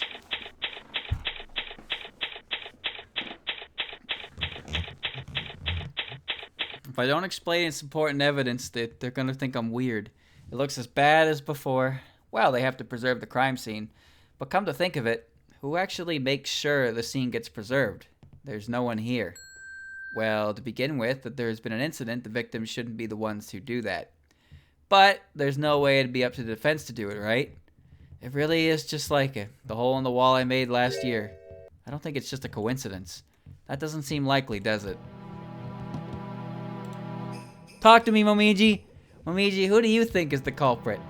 Oh, well, if you go by process of elimination, it feels like there's only one person it could be. And what do you think, Alice? It is as Momiji says, the real question is how do we prove it? It's gonna be tough, huh? Right. Even if it is her, I don't understand why'd she do this. The answers must be waiting for us somewhere. This incident couldn't have happened for no reason. So let's all work our hardest, Aya. All we can do is try to learn everything we can about the case and about her. Check this out. Even if you show me that I don't know anything about magic potions, I'd be surprised if you did know anything about magic potions. Then don't show me that. It's just a case. It's just in case, you know? Didn't have to be sassy, Aya. Even if you show me that, I really don't know. Doesn't seem that much to talk about here with the new stuff. I actually do think they're a bit appealing, those maid uniforms. Really? How do I put it? Don't you think they're stylish? Is that so? Or maybe it's because I started feeling like a maid lately. It's probably the same, but I'll, you know, for the content, I suppose.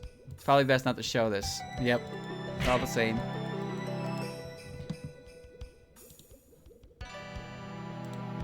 So in the end, who fixed the wall at Ante? Well, it must be the culprit. At the very least, they'd be the one to pay for it. Well, is that how it was? Does nothing more relevant come to mind? If you have time to pester people, look for clues yourself. I don't need you to tell me that. I'll start looking. Momentarily. And without you bothering me, I can start looking. Momentarily. Could this be why we never seem to find anything? It would certainly explain a lot. Now isn't the time for a comedy act. Take a closer look. Isn't there something buried in the rubble? The rubble. You're right, it's like a scrap of cloth. It smells burnt. Burnt cloth. Could this actually be... Alice, is this what I think it is? It is. This is igniting cloth. It's definitely the fabric I held in my hands then. Exactly the same. So even the igniting cloth was used in this crime too. Wait a minute, Ryunosuke was the one who made the igniting cloth, right? But I heard that after this incident, he stopped making any more because it was too dangerous. So there's no way to get that anymore, right? No, there is one way someone could still get their hands on this. How would you do it? You remember how the trial ended back then, don't you? The final proof of my guilt was that igniting cloth. Oh, so there's one left over! It might be that this doll is made of igniting cloth. A doll unlike any Alice has ever been seen with. She's been taken everywhere she went with the last 2 days. I'm sure that keeping this fatal evidence close at hand was the only way you could keep your peace of mind. Quite so. But I never imagined I could be cornered like this. Ryunosuke originally intended that igniting cloth to be used as a fire starter, didn't he? Ryunosuke showed up last time, too. I think. Did he? No, I don't think he did. Never mind. He tends to show up in like every case in one way or another, though. But it turned out far too strong. Even with less than 1 square foot, you can make a powerful explosion. Back then, Ryunosuke told us 2 of the pieces he'd made, it would be enough to blow a hole in a wall. At that time, he had been testing the cloth near the lake, and 5 pieces were blown away in the wind. Of these 5, I found 4. And I found the last piece at the lake, damp from staying outside several days. I used 2 pieces to blast the hole in Ante's wall. The remaining 2 were evidence and dangerous besides, so I wanted to dispose of them somehow. But I couldn't think of a safe way to get rid of them, so I tried to hide them by making them into a doll. Things would have been much easier had I known being soaked would make them harmless. What happened to the doll after that? The police confiscated it. I do not know what became of it afterwards. So if we want to know the end of the story, we'll have to ask the police. Oh yeah, found buried in the rubble near the hole in the Myodan Temple wall. It seems the same kind of igniting cloth as the one that used in the anti-jar robbery case last year. What do you think about this little one? It It really is just like that incident. I never thought I'd ever see this stuff again. But how did it even get here? All we can do for now is look into it. Alright. So it's no longer a question of who done it. It's a question of how do you prove it. Because, you know, it's becoming pretty clear at this point. I mean, I kind of already figured this out. Anyway. Ah, Nazarene, you're here. Hey, it's you guys. I heard you caught the real thief. How do we put this? That's still in doubt. What doubt? How done it, yeah. Can you tell us about that Alice you saw again? This case is pretty creative, yeah. I like it. Sure, I don't mind. But who's that cute little lady? I'm Aya's assistant, Momiji. To be honest with you, I actually expected Nue to show up at some point, because I thought Nue would be involved in this case, because imposters and whatnot.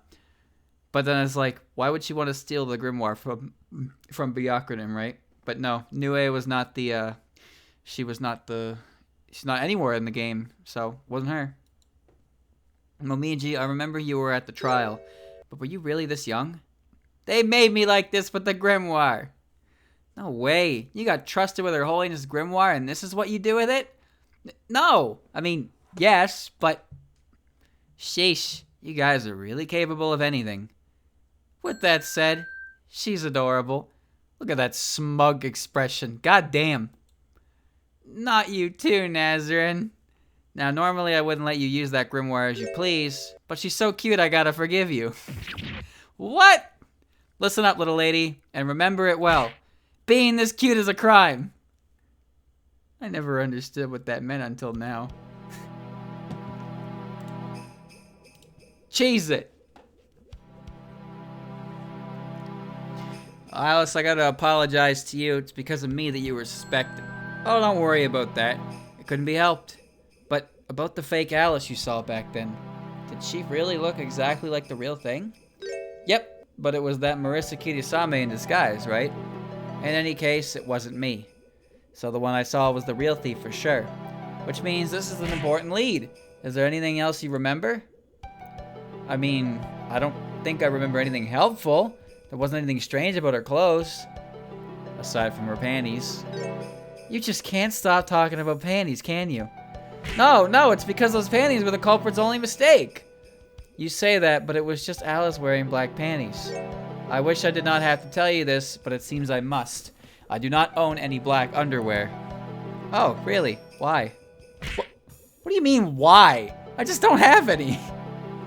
Perhaps dark panties bring back memories of a traumatic bedwetting incident. Why would you even think that?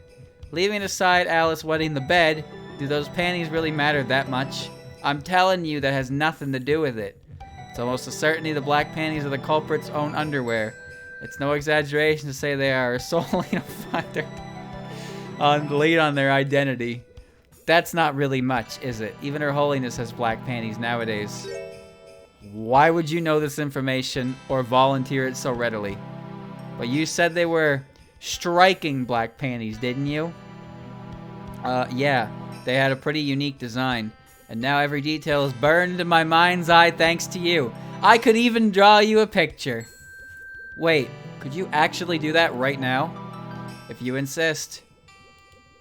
Here, is that good enough? It's perfect, thank you very much. Black panties were drawn and added to the court record as evidence.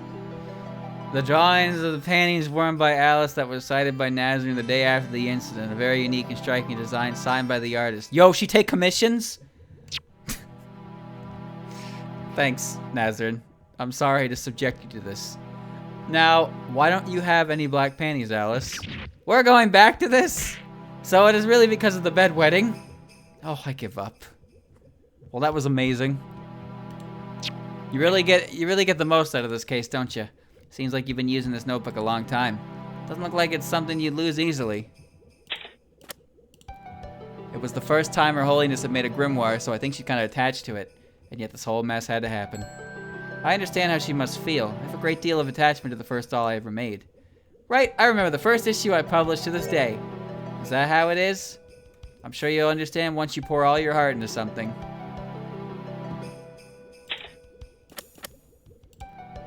This scrap of paper started everything. I don't like even looking at it. So after she read this, Gyakuten called the police. Yeah, but I still think that was a mistake. We should have taken care of it ourselves without relying on him. But after you failed to capture the thief, didn't you go on the police yourself? There was nothing else I could do. And yet you still blame Patchouli? I already know, okay? It's not right of me. They did all they could to protect the temple, but it just didn't pay off. And when I had the chance to get the book back, I blew it too. I just didn't want to face that. Azarin, I'm the coward who's just been running away, while Patchouli's been chasing after the thief all this time. So I guess the one I really blame is me. Azarin, you don't have to be so hard on yourself. There have been many times I felt much like you must, but I've learned that what truly matters is what you'll do from now on. There's nothing you can do to change your past self. You can only make your future self a better person. All we can do is face the future with everything we have. Yeah, you're right. Thanks, Alice. I feel a lot better now. I'm glad. You look best when you smile. Somehow it feels like we drifted into a story that's not our own, but I guess that's fine. What a pain. As if stealing the Grimoire wasn't enough, they had to blow a hole in our wall on top of it. You've had all kinds of trouble lately, haven't you? You have no idea.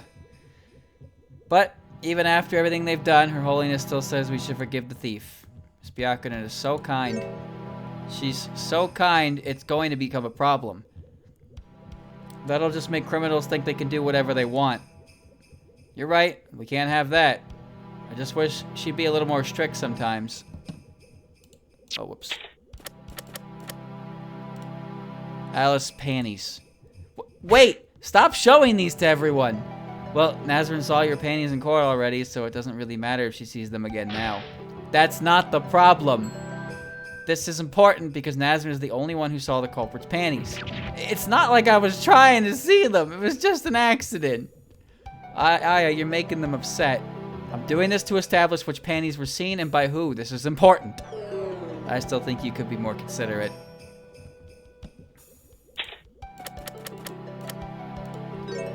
First panties, now maid clothes. Please don't make it sound like I have a fetish.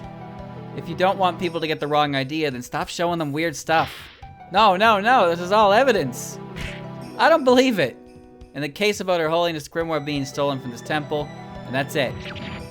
So why do you keep bringing up stuff like panties and weird clothes? Panties and maid clothes really were involved in this incident. I don't believe it. It was so important I said it twice. I'm just trying to do my job.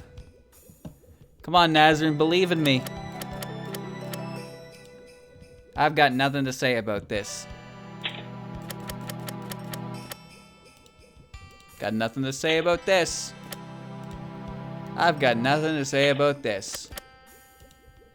This is enough, right? So don't make me talk about panties anymore. But please just confirm me one last time. The pattern on the panties was definitely like this. Are we done now? Yes, thank you for your help. Sheesh. I'd have to get wrapped up in something like this.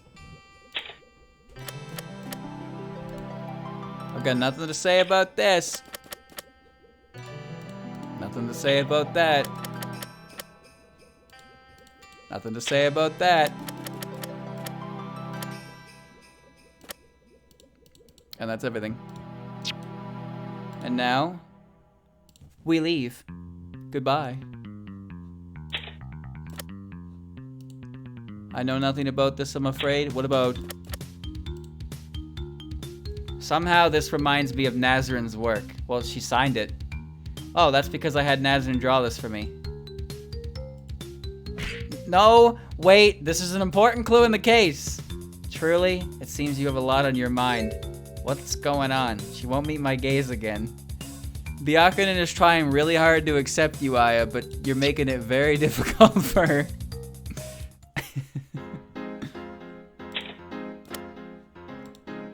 What's this? I think I've seen it before. What are you talking about? This was evidence the last time you got put on trial. Was it? It's no use. There's no reason Marissa will remember something like that. Yeah, there's nothing interesting about a piece of cloth. I wish you'd take an interest in your situation. What the hell is this? I just thought maybe you'd recognize these. Why would I recognize panties? There's no reason I would. Oh, come on. You've broken into all kinds of places. I'm sure you've been through a few drawers in your time. Aya, what the fuck is this? Well, that ain't the kind of thing I look for. Have you ever been through my drawers, Marissa? No, never. I didn't see them, I swear. Not even the ones with the strawberries on them. Strawberries? You scum! I'm sorry. I didn't mean to see him. I was just... This is bad. We have a new incident on our hands. That's enough. Aya's standing right there. I just know she'll write some weird article about this. Why would you do this to me, you idiot? Don't worry. The secret of your strawberry print panties is safe with me. You just told an entire courtroom I didn't have underwear on 2 days ago. That was essential to the case, but the strawberries have nothing to do with the incident, so there's nothing for you to worry about. I promise you, if anyone else hears of this, you will all regret it. I guess I dug too deep there.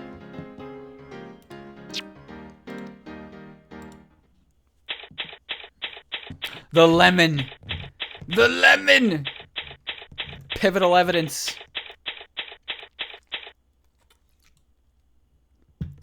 Oh my, what brings you here? There's a few things I wanted to ask Patchouli. Unfortunately, Miss Patchouli isn't available. She's taking part in a strategy meeting right now. Strategy meeting? Even though she barely got any rest last night, she took Lady Remilia into another room some time ago. Before that, she was looking over this evidence. And now I am putting these in order at Miss Patchouli's request. By that you mean this mountain of books Patchouli has gathered. Yes, she said most of it will not be necessary. And maybe we can have a look as well? You can do as you like. It seems nothing here will be needed in court.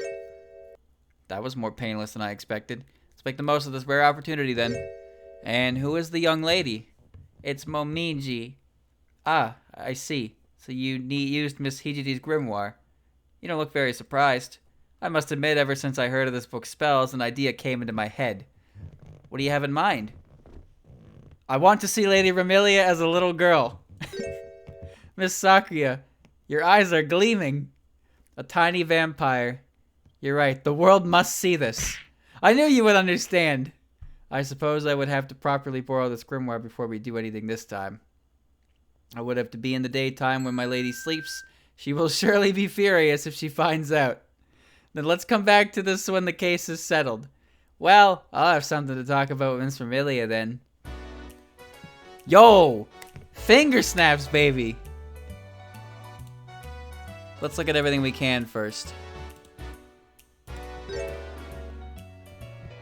Freefoam jazz. Why are books just piled up on the floor? There's so many of them, too. Oh, this is evidence we found when we investigated the Kirisame magic shop.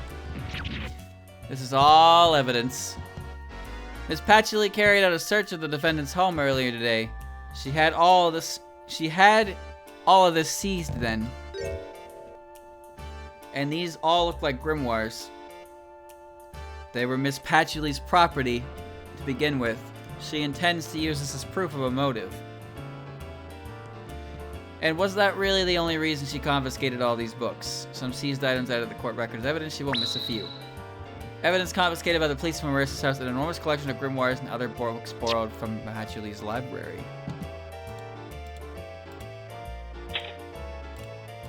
I'm not at liberty to discuss this. Yes, this is certainly Miss Murgatroyd's underwear. Why do you show these to everyone?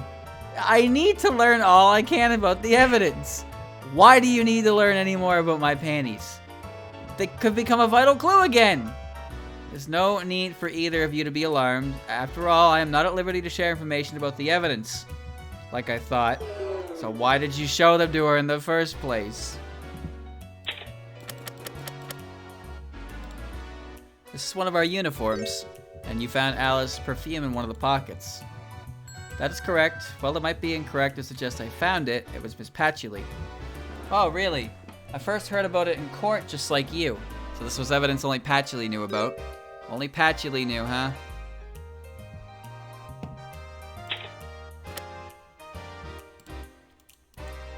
So there's only one more thing she would probably want to discuss. Sakuya, do you recognize this? This is... No, it can't be. The igniting cloth used in the incident 1 year ago. There's no doubt about it. It does seem quite similar to the igniting cloth. But what of it? I have to persuade Sakuya somehow. Our case and the jar robbery are linked.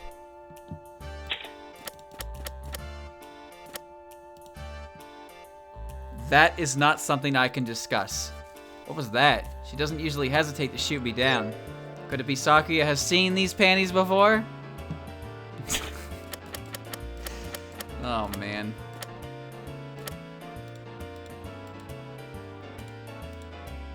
Put everything first. Okay. This book looks familiar.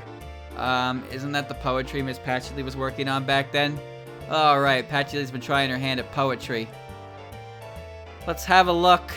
Aya, please read this one. And make sure you do it with feeling. The title is Friendship. It is sometimes more crimson than the red of blood, sometimes more indigo than the blue of the sea. A friendship of sharing burning scarlet anger, a friendship of sharing sorrow deeper than the ocean. Merely sharing the good times is not true friendship. Sometimes suffering together and hurting each other is what proves a friendship truly strong. It is sometimes more rosy than the red of sunset, sometimes more azure than the clear blue sky. If I stray, you will surely turn your venom on me. If such is my fate, I will gladly accept it. Did Miss Patchouli really write this? This is certainly poetry, but it's a bit worrying. This feels pretty sad. Miss Patchouli considers this her finest work. She began writing poetry a year ago, and after finishing this one, she rewrote it again and again. It seems she is finally satisfied with it. Is that how it was? But even so, she never showed it to Lady Remilia. I must have made my lady curious. I saw her reading this in secret while Miss Patchouli was away. Lady Remilia seemed quite gloomy afterwards. Was something about it not to her liking? By the way, when was this poem finished? Some time ago. I believe it was just before Miss Momiji's disappearance. Just before Momiji disappeared. For some reason, I have a bad feeling. Anything else? This teacup's cold. You're right. Did it get forgotten about? This is tea I served Lady Remilia. She must be quite busy, so she left for the strategy meeting without even touching it. So that's so. It smells a bit of lemon. Was it lemon tea? Ah, yes, I was told to serve lemon tea today. But then, what happened to the lemon? Oh, that's a good point. Could a lemon be related to the case again? No, I gave the lemon to Lady Flandre. What? Flandre's in this game. Huh? To Flandre. Who? Yes, the other day she was killing time reading our trial records. And when she read about that lemon battery, she told me she wished to try it as well. Oh, shit. So you gave her the lemon from Remilia's cup. Yes, she must be in her room playing with the light bulb I obtained from Ms. Kawashiro right now. Remilia, I know it's none of my business, but I think you should play with your little sister more often. It's a bell. I guess it's used to call someone over. Have I not got everything yet? Shelves packed with magic books, so I assume I can't read the title. I think I've got everything.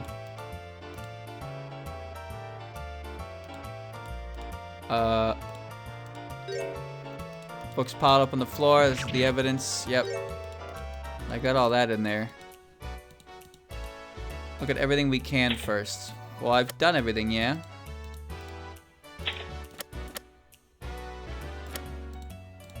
I guess I'll just do the... Just run through it all real quick.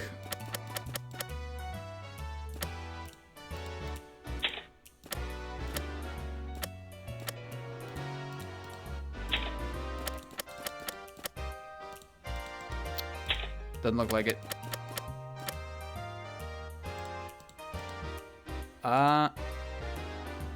Guess not.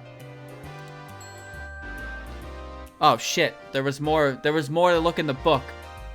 This is research material gathered by Miss Patchouli. It seems she has been inspecting all the data she could find about the past incidents in order to defeat you. But wouldn't it feel a bit awkward to read the newspaper written by the opposing lawyer? Not at all. You write these articles by drawing on your experiences, so your personal thoughts will inevitably bleed in. Miss Patchouli uses these to study the way you think in court. Kind of feels like you've been digging your own grave, Aya. Ugh. But that means Miss Patchouli read your paper. Aren't you glad? Ah, well. Anyway, these appear to be the first few trials. Looks like it. Minosuke's property damage case, Soika's coma case, Aiden's purse snatching case, the theft of Notori's optical camo suit. There's nothing on the A&T jar robbery. You're right. The May issue is missing. That is odd. You should all be arranged in order. Aya, when did you publish that issue? Let's see, it was the day after the trial ended, so it would have been published May 3rd. May 3rd? That's today! What a coincidence! Oh, right. Could it all really just be a coincidence? There you go. Newspaper issues covering the first set of trials Patchy has been studying. The issue concerning the anti-jar robbery is missing. Now tell me. To be honest, I wonder if Miss Patchouli will be fine.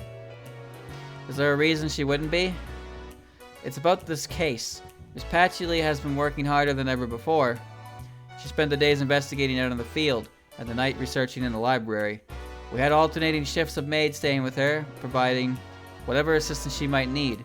She's been poring over things until she exhausts herself, so she hasn't been getting any proper rest. Is that how it is?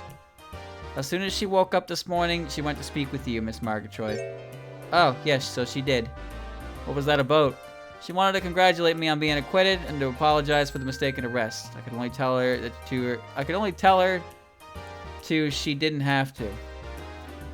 Miss Patchouli has a weak constitution, so I cannot help but worry. But she seemed well enough when we spoke. At any rate, it looks like Patchouli has been pretty busy ever since this incident occurred.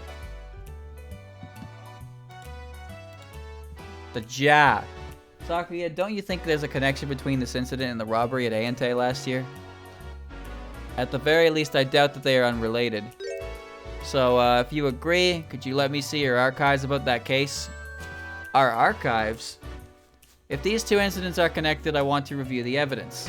I cannot allow that. Even if I personally think the two cases are related, there's no proof that they are. Well, how about the igniting cloth we found at the temple? But even so, it's obvious that there is a connection between the ANTHR robbery and the theft of the Grimoire.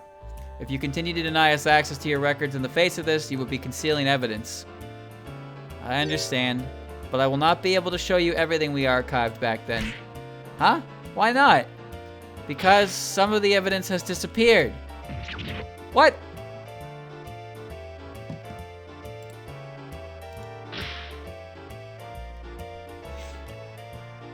How does evidence just disappear?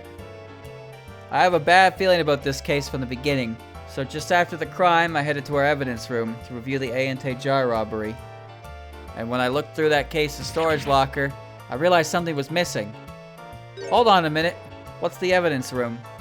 In the outside world, it happens that cases are retried. And so evidence has to be kept for some time. Once an incident is resolved, we return private property that ends up being evidence to the owners. But evidence crucial to the case that has no real owner, or that is proven too dangerous is kept here. We store such evidence in the evidence room. Have you disposed of stored evidence before? There has not been any need for that. We are not lacking for space. We have not had to investigate that many incidents, so everything was kept just in case. Since wear and tear might harm the validity of evidence, we've taken care to ensure it is all well preserved. And yet something was stolen from your storage. Yes. Sakuya, may we see this evidence room? Will you keep it a secret from Miss Patchouli? If she learns I told you about this, she will not let me off easily. Obviously, your secret is safe with me. Until I have to whip it in her face in court. Oh, no. No, no. No. What happened here? No. Oh my god. It looks so out of place. The evidence room. The evidence in the case of the A&T jar robbery is kept at the top tier's second locker from the left. So everything should be there. That is, everything we did not return to the owners, as I mentioned before. Let's just have a look for now. It's like a case, like there's nothing wrong with the drawing. It's just like, it's just smack dab in the middle of this, like, 3D scenery, so it looks super off. Huh? Somebody didn't close this locker properly, so it appears, but why this one? Which case is this locker for? That would be the case of Ms. Kawashiro's stolen optical camouflage suit. Could something have been stolen from this locker too? Sakuya, can you make sure? Yes, give me a moment. Ah! What's wrong? It's gone. Alice's perfume bottle. What? You mean the perfume I made? The spore-laced perfume. It was effectively poison, so we did not return it to its owner and kept it here. It was stolen along with the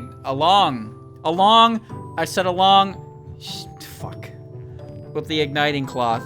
No, that's impossible. Why do you say that?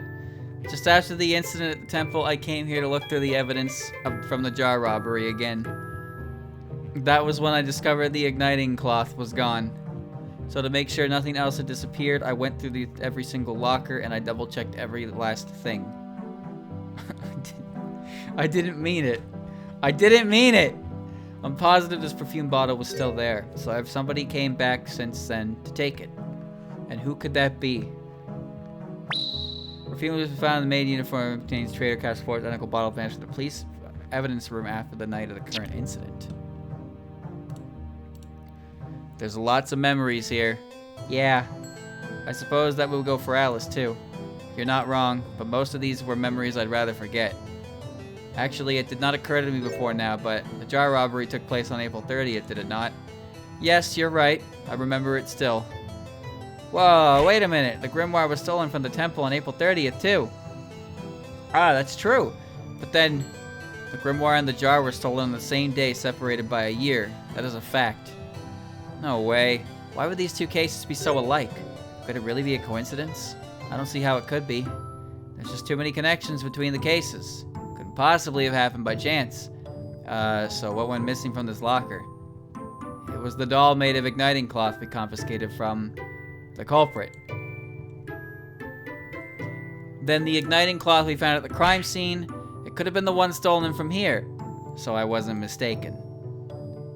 There you go. It was found to be missing from the evidence room. Good grief, why is there such a crowd here? Patchouli, I thought you were in a strategy meeting. We finished just now, but what about you? What might you be doing in a place like this? Investigating. But the incident occurred at Myoden Temple, didn't it? So what is there for you to investigate here? The culprit in this case is a magician, don't you agree? Certainly, no one but a magician could have made use of that grimoire. So you understand what I mean, don't you? We only have 4 possible suspects at this point. What an intriguing observation. But this would all be best discussed in court, don't you think? I guess so. Sakuya, we have preparations to make. Come with me. As you wish. We have to get going too. Yeah, you're right. But first, you have to change me back to normal. I know. Alice, are you ready? If I must. I wanted to leave her like this a little longer. Whew, it's finally over. People who wish they could be young again have no idea what they're talking about. You understand what I went through a little better now, I hope. Yes. So, now it's Aya's turn, isn't it? I'm good, thanks. I understand what you went through better than anyone. I want to see little Aya. Don't. Look, it's almost time for the trial to start. It can't be helped. Little Aya will have to wait for another day. Let us hope that day never comes. I want little Aya. So it seems things are finally getting interesting. I'll have to prepare for the party as well. Uh-oh. Who talked? Who spoke? I'll be right back while the typewriter goes.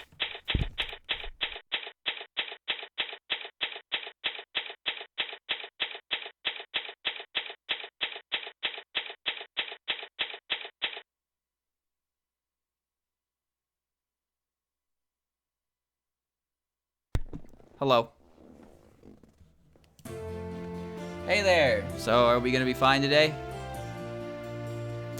I have a guess as to who the culprit might be, but the real question is whether we can prove it. And I don't really understand the motive. Whoa, shape up, will ya? I'm getting worried here. Well, there's no doubt it's going to be a tough one. As things stand, we don't have any decisive evidence. But that's only as things stand, right? In any case, I'll have to watch from the gallery. Alright, leave it to us. Looks like it's time to begin. So let's bring this all to an end for real this time. We're gonna do it, Chot. We're gonna finish it. Why is Remy there? The trial of Marissa Kirisame is now in session. The defense is ready, Your Honor. The prosecution has been ready for some time now. Before we begin, there is a question I must ask the defense. The defendant is someone you indicted yourself yesterday. Nevertheless, you will still defend her. Yes, if my client maintains she is innocent, then as her attorney, I will believe in her no matter what. Very well then. Incidentally, I also have a question for the prosecution. Is there a reason for your sudden substitution? Oh, I grew bored of sitting at home with nothing to do, so I decided to invite myself to the party. I thought vampires can't pass your threshold uninvited, or was that devils? I must admit I do not find this satisfactory. We have a very special witness in store for you today, and someone who has to be standing on this bench to summon them. Wouldn't you agree? Ah, I believe I understand. In that case, may I call the prosecution's star witness? You may. Bailiff, escort the witness to the stand. Well, duh. Now then, witness, may you please state your name and occupation. Patchouli Knowledge. I serve as a prosecutor within our court system. Witness, at the time of the incident, you were in charge of security at the Myoden Temple. Is that correct? That is correct. And you were momentarily left alone at the scene of the crime. Is that also correct? Still correct, yes. Without further ado, let us hear your testimony. And what kind of testimony will this be? The night of the crime. On the day of the crime, we had been asked to guard Myoden Temple by Gyakuten Hijiri, the head priest. Just before the hour written on the calling card came, the culprit blasted a hole in the temple's back wall. On hearing that noise, I sent Sakia and her subordinates to investigate. Shortly afterwards, the culprit, disguised as a maid, attacked me from behind and stole the grimoire. While I was unfortunately unable to see her face, I can conclude from the method she used that this was the work of the defendant. It's true, blasting holes in walls is something of a habit for the defendant. Furthermore, the accused could have easily made that poison perfume. Can you explain, Patchy? Yes, no one can have acquired the mushroom spores that were used to knock me out. Save for the defendant, Marissa Kirisame, right? Why only the defendant? She knows the location of a secret trader's cap habitat, and as a result, their spores can be bought at her shop. However, the Kirisame magic shop has not been open for business for quite some time. In other words, only the defendant could have prepared these spores used in this crime. I see. I can't tell who's the prosecutor anymore. Now that you mention it, it does feel like we have to take on two prosecutors at the same time. Now then, defense, you may cross-examine. Understood. First order of business is tying this incident to the stolen evidence here and now.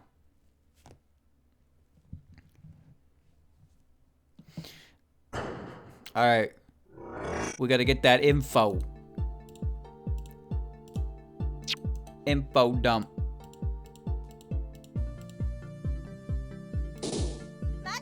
Here we go. So you're saying you saw Marissa?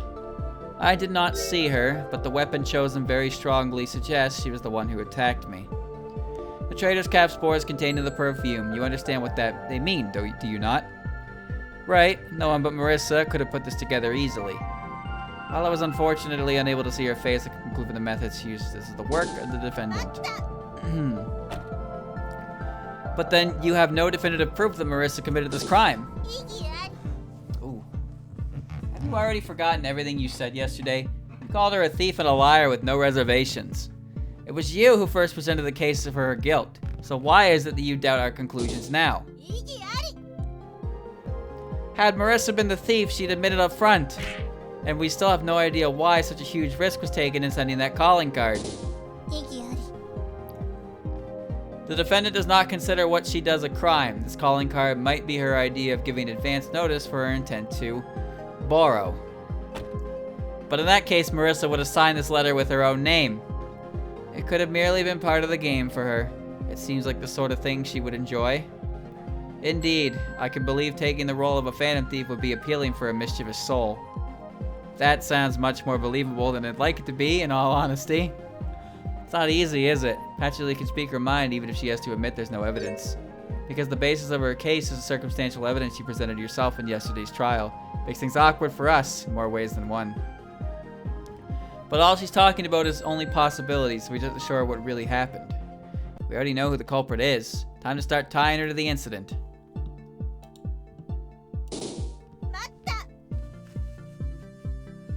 And that is because of the calling card they received. Yes, after Gyakuten read it, she decided to ask for our assistance. But in the end, you couldn't foil the thief? No, I have no excuse. There's no need to beat yourself up. Everyone makes mistakes. Well, you didn't do anything.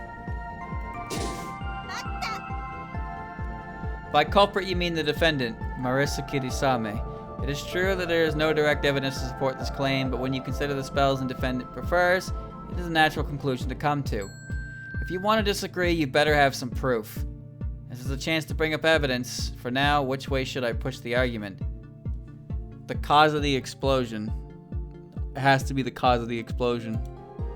What do you think was the cause of this blast? The high firepower magic the defendant is so proud of, no doubt.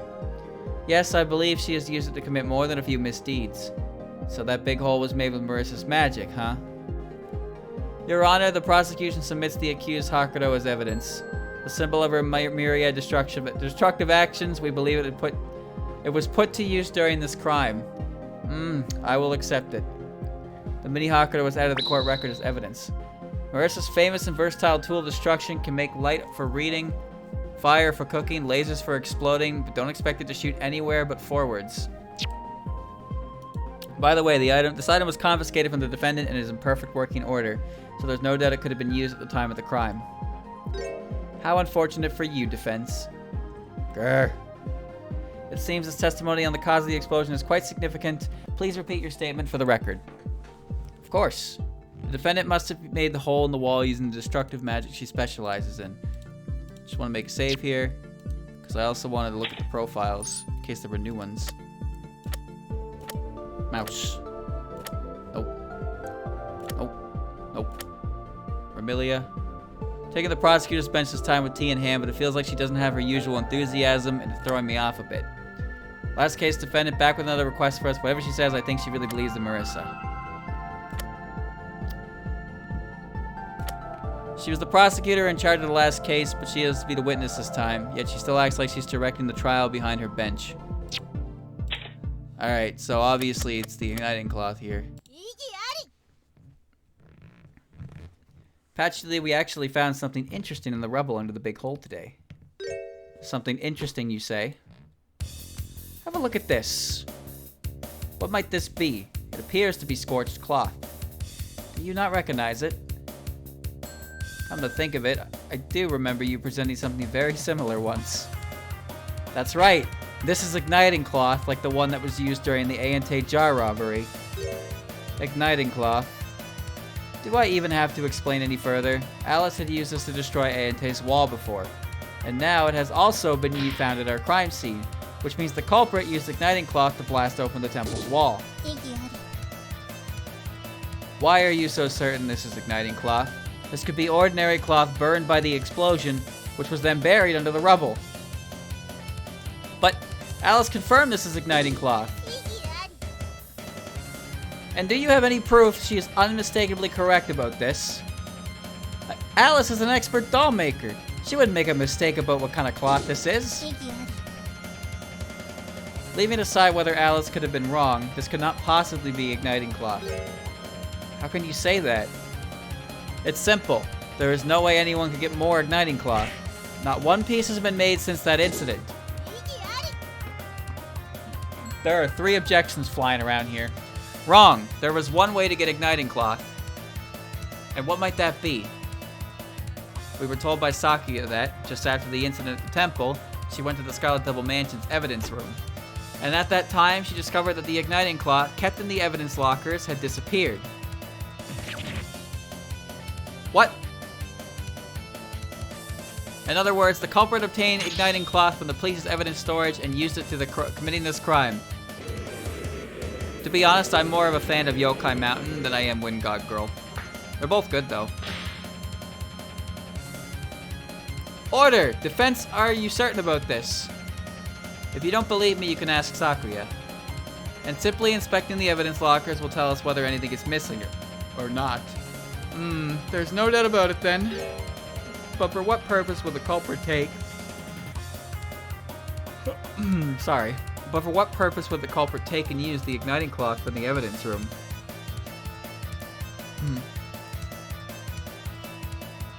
That evidence room is in the heart of the police station. It'd normally be unthinkable for someone to sneak in there and steal anything. I don't think either of the themes are bad, yeah. I just prefer one over the other a little bit more, that's all. Not so fast. So, igniting cloth disappeared from the evidence room. It is difficult to believe it was merely lost. Thinking it was stolen is a natural conclusion. But there's no way to know if that had anything to do with this incident. What are you talking about? It was used at the scene of the crime. Thank you, Haruun, for the resub. There's no proof this cloth you found is igniting cloth. To begin with, Sakuya only found that the cloth went missing after the incident, didn't she? It could have been taken long before that day. The stolen igniting cloth is definitely related to this case. If you're going to grandstand like this, I hope you have evidence to back it up. Obviously. I can't let them pretend the stolen evidence is unrelated. With two pieces, they'll have to change their tune. Then let's see it. Prove that stolen evidence is related to this case. Well, one is the articles. This is the proof. So what does this have to do with igniting cloth? You don't see it? I do not see it. Then move along. Nothing to see here. Before we do, perhaps this penalty will correct your defiant attitude. Oh, maybe I should have acted a little more humble. Move along. Nothing to see here. So, do you still maintain the missing igniting cloth is related to our case? Of course I do. I have to tie the missing evidence to the code. There's one more piece of evidence involved here. I thought I had to present two. Prove that stolen evidence is related to our case. I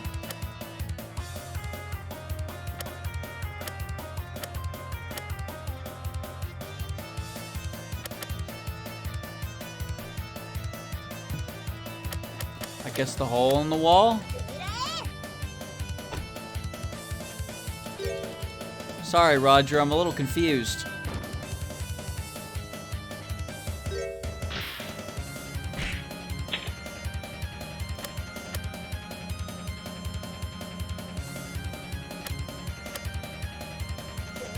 The cloth itself? Nope. Nope.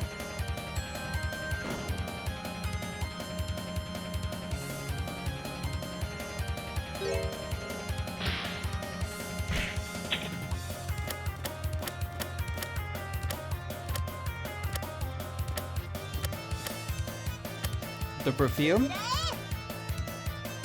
It was the perfume. Okay. I wonder where this is gonna spit me out. Okay. We got it, we got it, we got it. Whoosh, whoosh, whoosh, whoosh, whoosh, whoosh, whoosh, whoosh. There's like a checkpoint system in the saving. Whoosh, whoosh, whoosh, whoosh, whoosh, whoosh, whoosh, whoosh.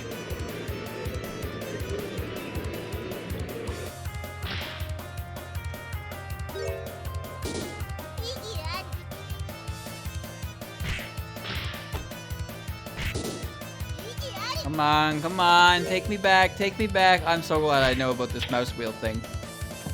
Very convenient.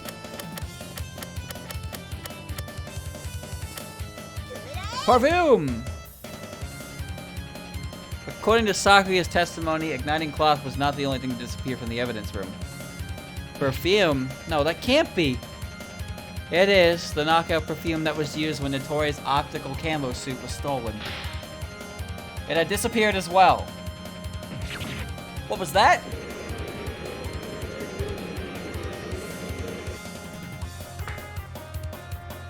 Order! And Alice's perfume was also used to commit this crime, since a bottle was found in the maid uniform's pocket. Even if a perfume bottle vanished from the evidence room, there is no proof it was the one found at the scene.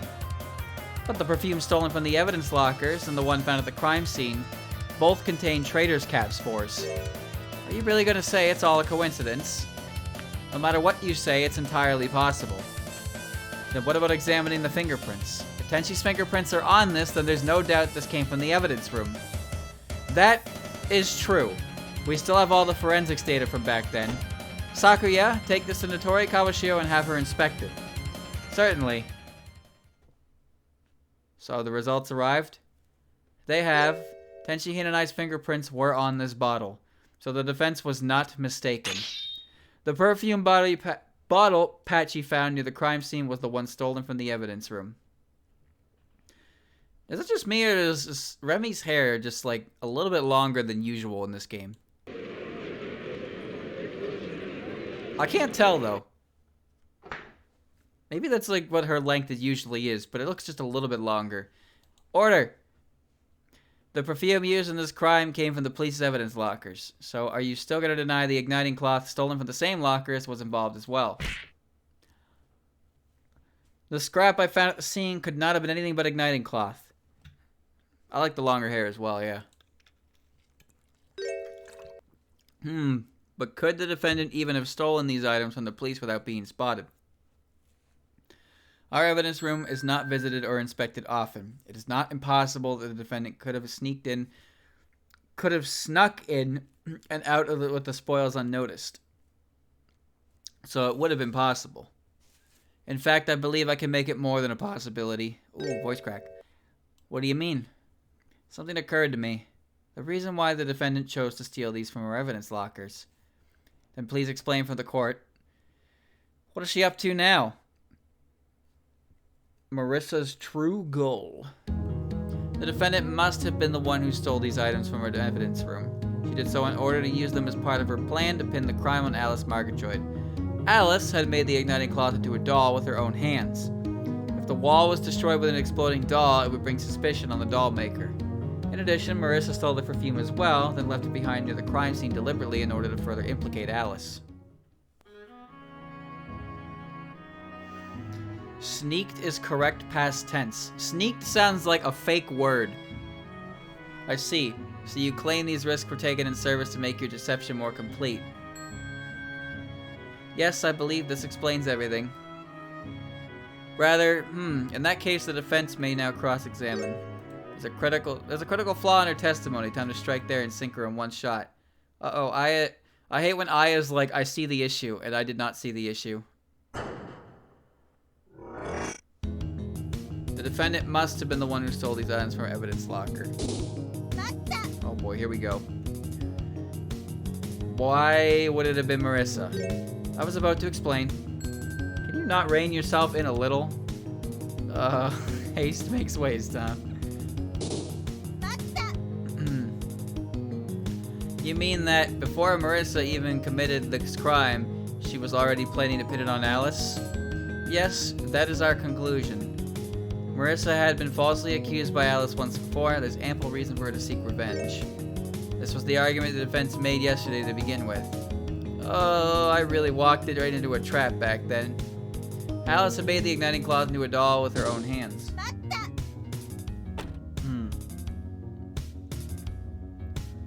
Are you absolutely sure? According to the record, wasn't the one who exposed the igniting cloth doll you? Oh, that is true, yes. I must say, you have a bad habit of speaking up without thinking things through. If the wall was destroyed by an exploding doll, it would bring suspicion on the doll maker. But could Marissa even have used the doll? Nothing complex would have been required. The igniting cloth can be set ablaze simply by rubbing it.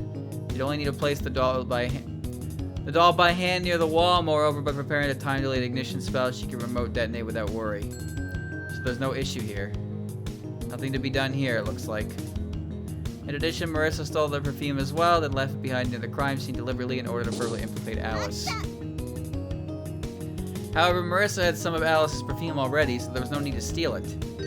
If she got rid of her own bottle, what would she do if she was asked about it, what happened to her later? By keeping her own perfume bottle, she had a ready-made defense against accusations. Then it would have been better to never have any of Alice's perfume to begin with, don't you think? Regarding this, I must admit I do not understand fully. In any case, there's no doubt Marissa was trying to frame Alice. Marissa stole the evidence so she could use it to frame Alice. The really painful part here is that Marissa's motive is something you established yesterday, Aya. So it's time for me to disprove my own arguments. After all, Marissa swore to us that even if she committed a crime, she'd never pin it on Alice. But Marissa really was framed for a crime by Alice once before in the past, so Marissa wouldn't resent her over something like that, no matter what. Uh-oh. Uh-oh. Uh-oh, the brain hurty juice.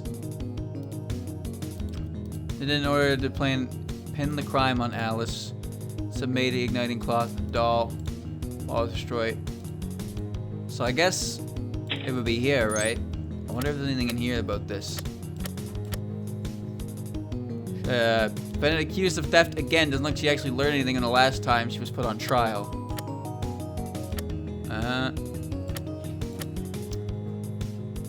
No, it doesn't seem like there's anything interesting in here.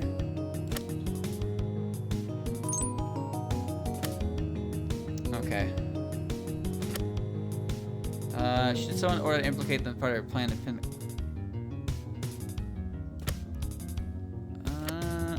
how do I prove that?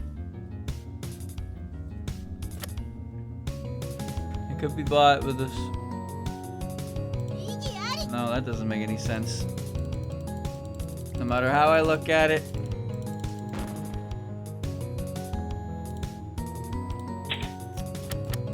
I don't think it's the perfume bottle. No.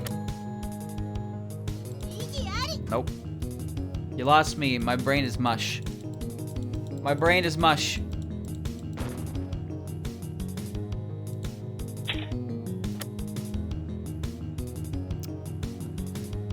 Nope. Nope. Nope. Nope. Nope.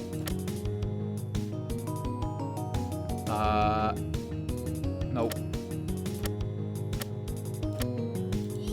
I have no idea. I have no idea.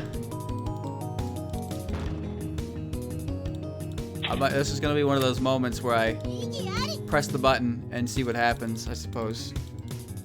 Because I'm actually not sure here at all. I might not even be on the right thing. No, I didn't think so. Take me back. I checked the profiles, but there's nothing in there.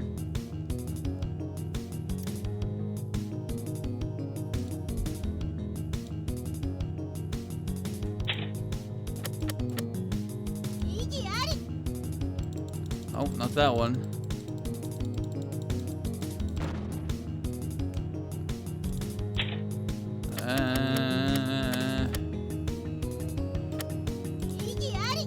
Fuck.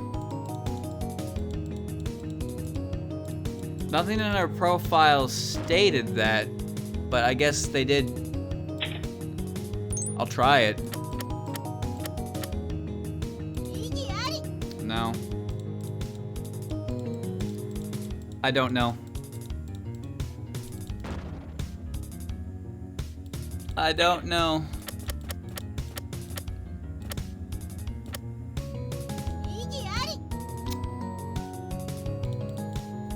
Do I want a hint? Yes, actually, I would, because this is gonna go on for a while, and I'm already past due anyway. But I want to finish this. But I don't know where to start on this one, and I don't really know what to do here, and I'm not gonna make any progress, and it's not gonna be a good time.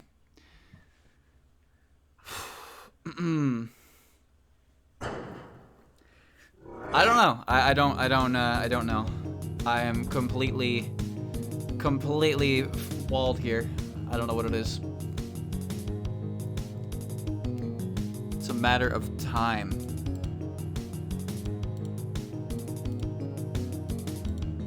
Just all the perfume and left it behind at the crime scene delivery for Kid Alice.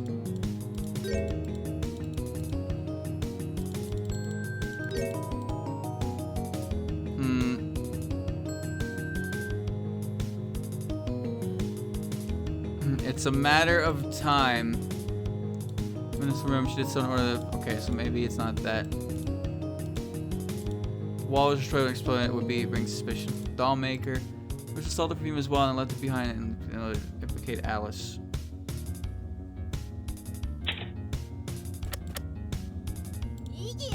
Oh no. Oh no.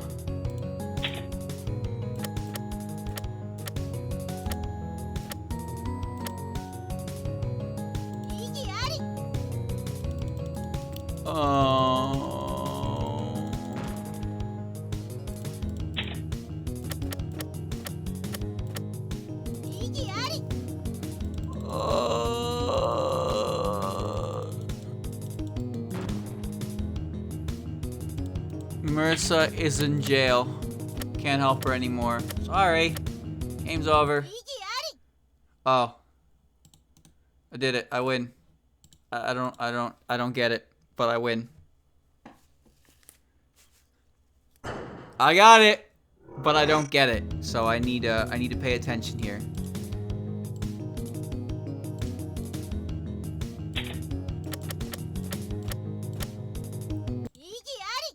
Alright, Aya, please educate me. I don't understand. Actually, I hate to have to tell you this, but that's impossible. What do you mean? You're claiming that in order to use it to frame Alice, Marissa stole this perfume bottle before the crime. That is correct? I'm sorry, but there was something I forgot to mention. According to Sakuya, the perfume vanished from the evidence room before the incident. Oh. Oh, I completely forgot that detail, didn't I? What? In order to pin the crime on Alice, Marissa would have had to get the perfume beforehand and leave it at the scene. But this perfume was actually stolen after the incident, so Marissa couldn't have used it to commit the crime.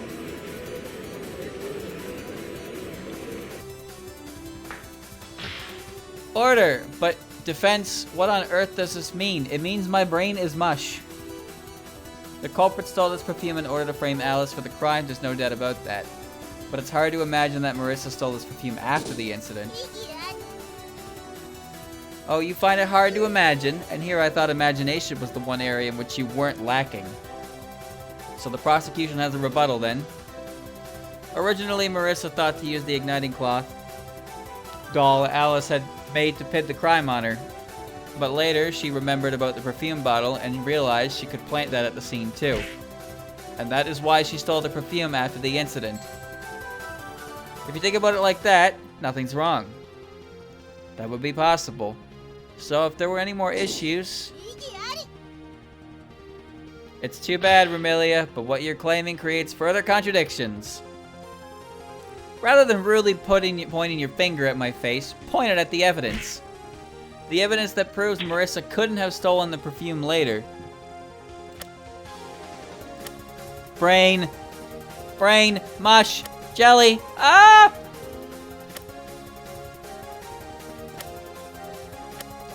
Ah! The door! This ain't it. This is evidence.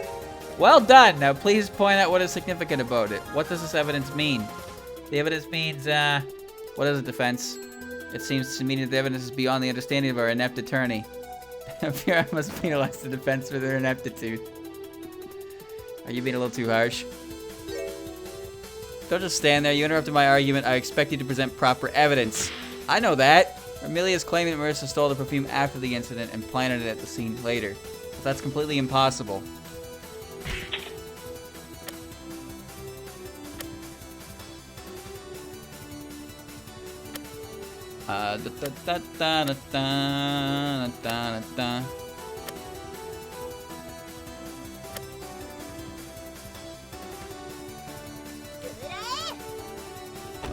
This is the evidence. Ah.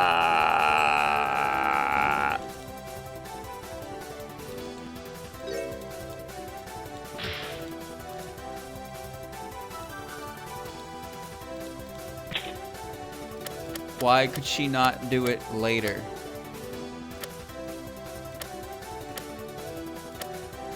Why could she not do it later? Why?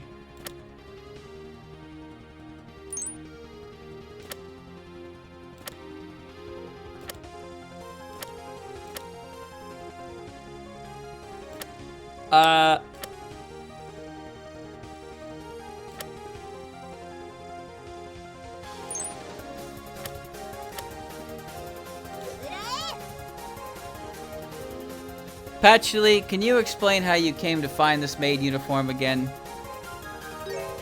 After the culprit escaped, I carried out a search of the area with Saki to look for traces of their passing, and that was when we discovered it. Meaning, the uniform was found shortly after the crime, and you said this perfume bottle was in its pocket. I forgot that Patchy is the one who found this evidence.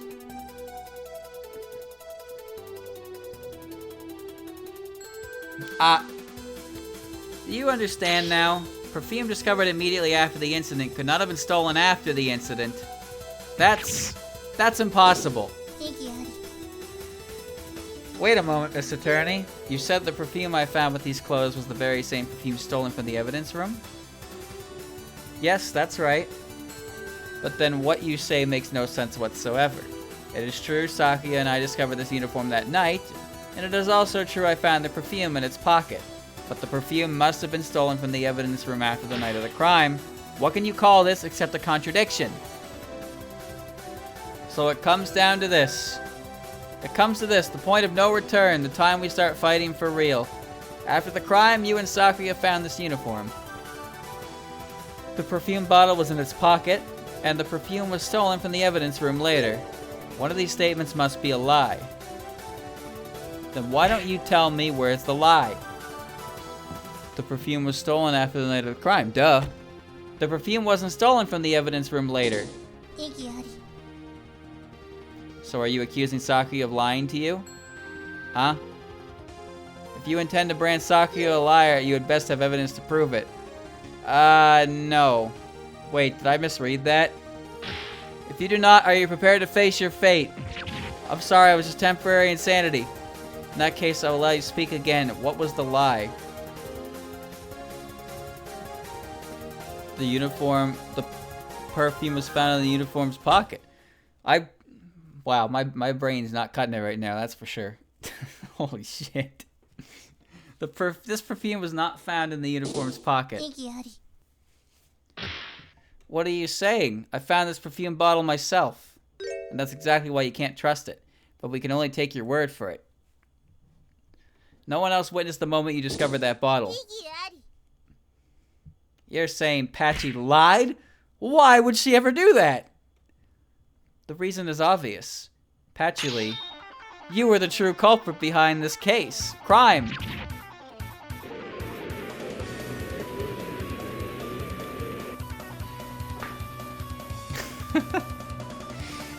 No, my brain is gonna be mush tomorrow. Chat. 16 hours until chaos. Oh, fuck. I think. Wait, I think my brain's still mush, and I can't math. How far is it till 2 p.m.?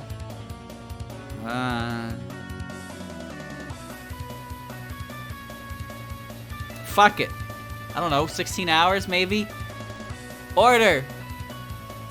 What is the meaning of this defense? Are you truly indicting the witness? This witness? Indicting, whatever. Pardon me. I would never say something like that as a joke. The culprit in this case must have been a magician. They would have needed to be able to use the stolen grimoire in order to turn Alice into a child. At the time of the crime, 2 magicians were on the scene without a doubt, you and Gyakuten. But Gyakuten would have no reason to steal her own grimoire. And the person who should be most suspicious is the one who was left alone at the scene of the crime. 18 hours? I'm starting at 2, right? Why am I asking you that? I know I'm starting at 2 o'clock. 2 p.m. ADT. Isn't that 16 hours? Huh? It's 10:34 here right now. Shut your mouth. Just be quiet and listen. What about the maid uniform the thief used as a disguise they found? If Patchy was caught, she wouldn't need that. And that was exactly what Patchy Lee wanted us to think. To begin with, we only have her word that the culprit ever came to the crime scene. We took for granted Patchy Lee was attacked and fainted. We took for granted, that no one ever saw this happen. Saw that happen. These were all fabrications concocted by her. What?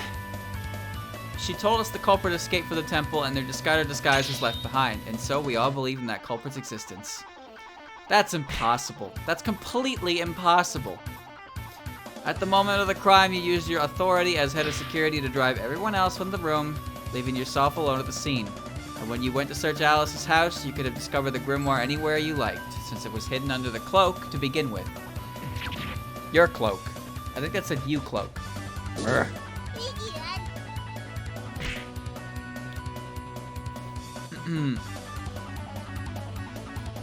You're completely deluded, defense. Deluded. When the accused's home was searched today, irrefutable proof of her guilt was found. What are you talking about? Look at this. This is... It only looks like paper. Cup full of holes. It can't be. It's the Boom Boom Maru. And it looks like it's seen better days. This was found in Marissa Kirisami's garbage. And you already understand what this evidence means, do you not? The thief's calling card. Exactly. Cuttings from this slip of paper were used by the culprit to make the calling card. The newspaper clippings was added to the court record. Found in Marissa's garbage, this was used to make the calling card. The titles and articles were all cut out, making it hard to identify. Dated May 3rd.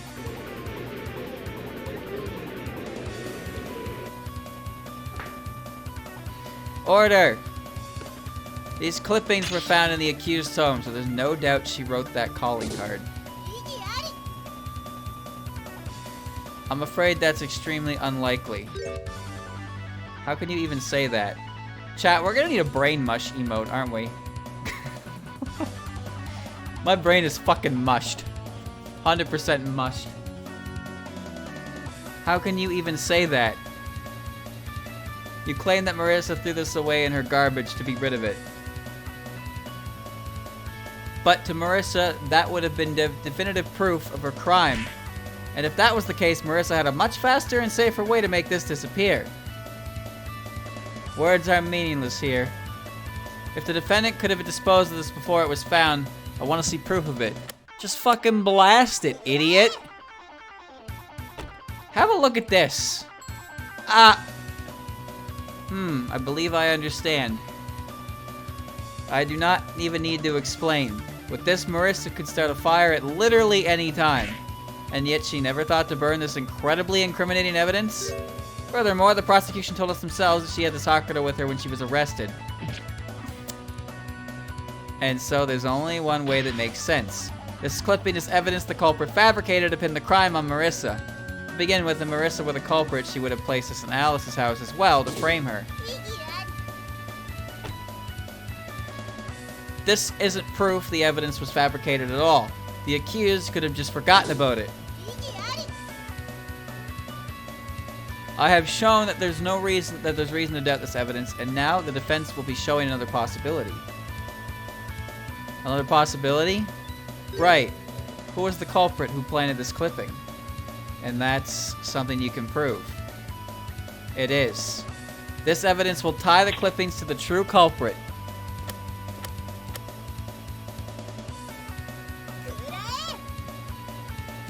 How does this evidence relate to the clippings? Oh, I thought it was gonna be like, because she went in there and took all the items, so she had the opportunity to walk in there and... okay, chat, my brain was kind of trying to work on that one, but I failed anyway. So was there never any proof these clippings were planted by someone else? There is. In that case, let me see it. Evidence that ties the clippings to someone else.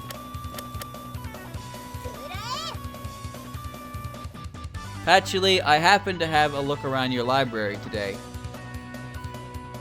Give me a break, I'm yammed, alright? I'm mushy brain. Cut me some slack. I see, and I take it you found something. For what it's worth, I had a train of thought for that one this time. I thought because she went in there and confiscated the items that she had a chance to slip it in. So that was where my brain was. Yes, I found out you appear to be a subscriber to my newspaper. Ah, that. That was somewhat useful references. But something was off. You had a whole set of issues except the one concerning the Ante jar robbery was nowhere to be found. One of them was missing. Oh, wait, that's the one in the garbage can because it said the date was May 3rd. Oh, brain. Oh, shit, I'm sorry. I didn't mean to hit the mic there. The other issue were all ordered in sequence, but that one wasn't there. Now take a look at the clippings that were found. With the articles and headlines cut out, no one can tell what they contain, but the date of the issue is still there, May 3rd. May 3rd. Why that would be today. Is that significant? Last year, the incident at Ante had been settled on by May 2nd. I published an article about it the next day. Which would mean the issue of the Boom Boom Maru about the Ante robbery was dated May 3rd. Moot. Oh, she almost said the line. A paper dated May 3rd disappeared from your library, and a paper dated May 3rd was found in Marissa's house. How can we not conclude that they are one and the same? Sadly for you, I'll never allow this to stand. Why is that? That's it. That's a perfect yam emote. Minariko as a yam. There you go. She is a she's the goddess of sweet potatoes, right? Just put a hat on her and turn her into a yam. There we go. Case closed. Case closed. This newspaper clippings are full of holes. Even though you wrote it yourself, not even you can tell what would have been written here now, can you? This is like the 4th time my OBS has frozen today. Wow. You've lived for over 1,000 years. Surely you've published more than one May 3rd article. So, with only a date to go by, there's no way to tell if this is really the issue of the Ante case. No, this must have contained the article about the stolen jar. And how can you be so certain? It all comes down to the date our current incident occurred. I apologize for my dog shit internet. But I don't know, I hope I can do something about it soon. For the future, I will be lowering the bitrate, so it hopefully fixes it, because it's fun. It's very fun. I like doing this. It is written down on the calling card April 30th. Right, April 30th. That was the night of the crime. In other words, it was the date that had to be put in the calling card. Your Honor, do you remember what happened on last year's April 30th? April 30th of last year's. Ah, that was the date of the robbery at Ante. That's right. Now this cut-up newspaper was used to make the calling card. Oh! Oh! Now I understand. Now I understand why it had to be, why the date's significant. Because she couldn't get a date from a newspaper clipping outside of like April 30th. Now this cut-up newspaper was used to make the calling card. This May 3rd issue would have been included in an article of the Ante jar robbery. That's how the date on the calling card came to align with that of last year's incident. Thank you. But that is just the littlest bit odd. If you needed to take a date from a newspaper, you could simply cut out the date of issue.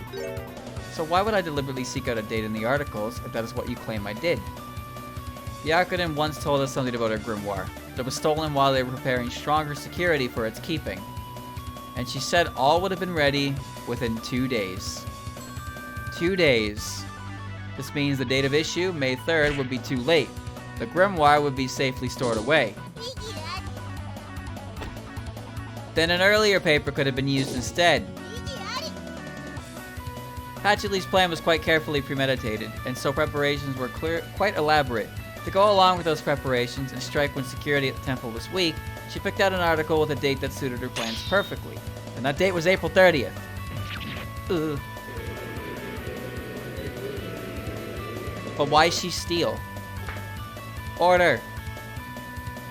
We heard from Gyakuten herself that the ones who recommended she write a grimoire was you, Patchley. Did you not encourage her to make this grimoire for the sole purpose of stealing it later?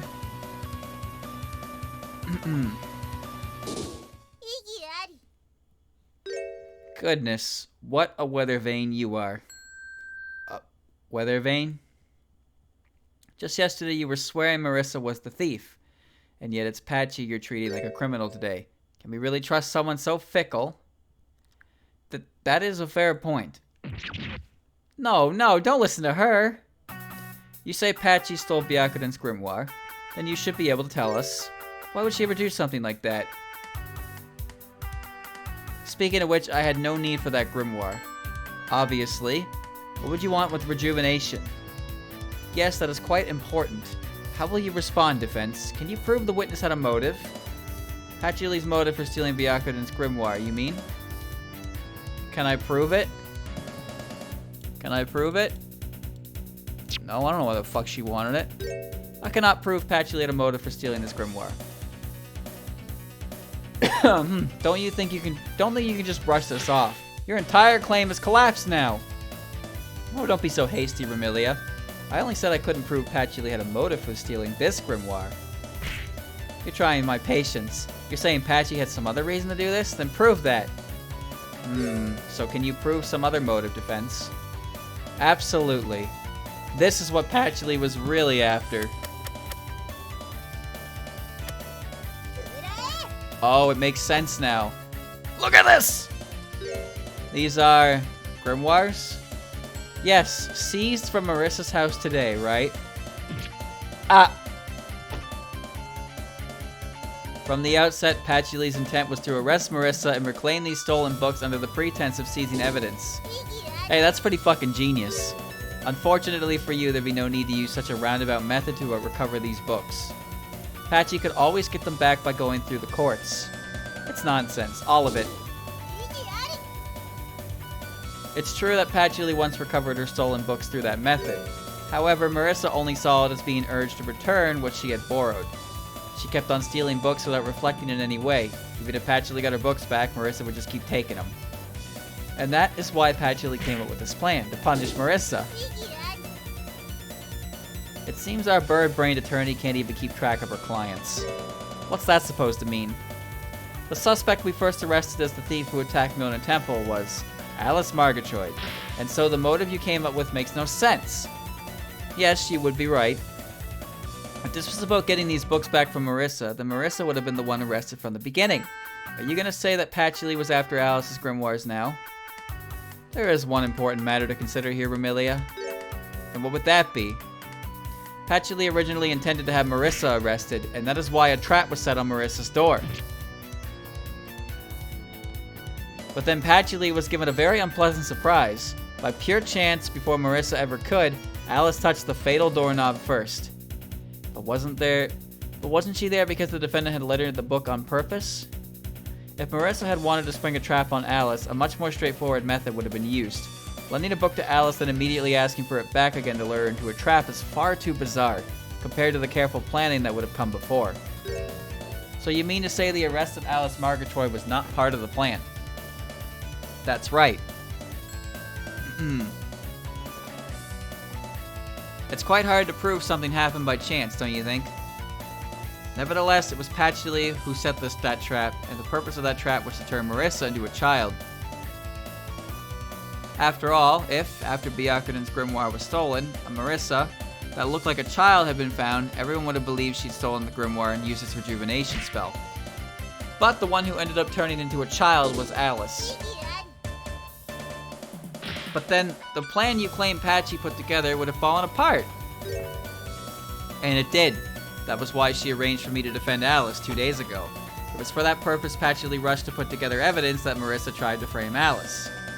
So that I'd expose Marissa myself in court. These are false accusations, easily disproven. If you think you can prove me wrong, then try. Gladly. Your Honor, will you allow me to testify? Certainly, you may speak. Just a bit more, the end is in sight. Oh, thank God. Patchy's counterattack.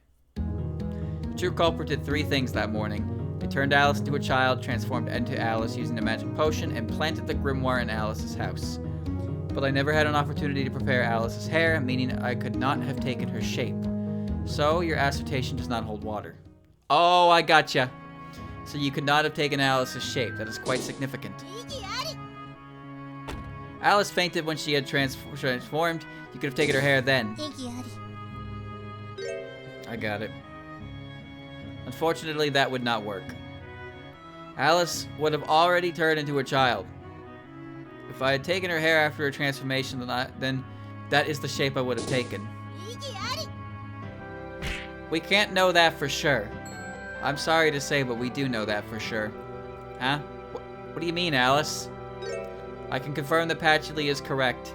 This magic potion takes information imprinted in the hair to determine which appearance to give the drinker. Hair taken from me when I was a child would contain the description of my childlike self, so to speak. So Patchouli would have turned into little Alice as well. I suppose I should add for the defense's benefit that this information is like a blueprint of the body, and one's body is formed following it. It is for that reason that all living beings have different appearances. I see. But the Alice witnessed by Nazarin was definitely not a small child. And so what you claim could never have happened. Then having been said, will you cross-examine? Of course I will. I have to show you how she could have gotten Alice's hair. I know exactly how she did that because even though I have been completely absent for 90% of the important stuff, this is a one piece of information I actually remember.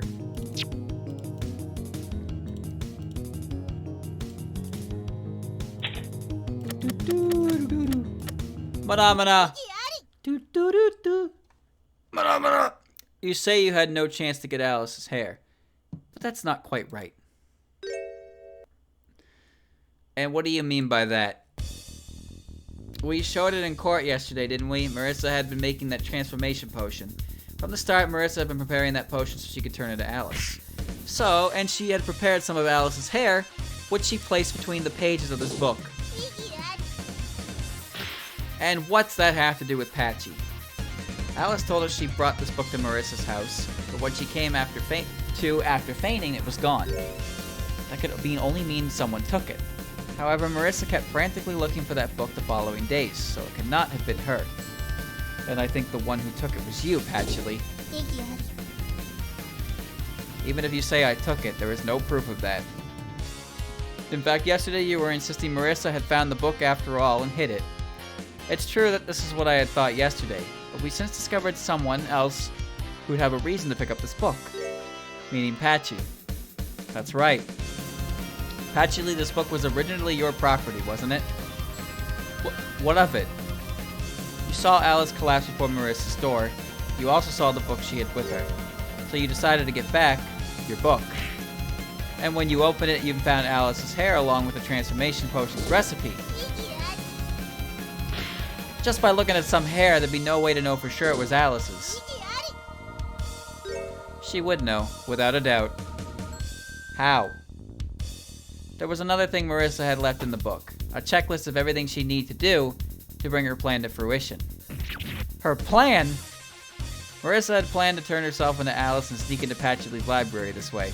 And every step of that plan was written down on a list and left in this book. After Patchouli read this, she would absolutely figure out that that hair was Alice's. But I've never heard of that checklist before. It'd be a problem for Patchouli if someone else saw it. Because she had different plans for that potion, it would become something Marissa had made to frame Alice for her crime.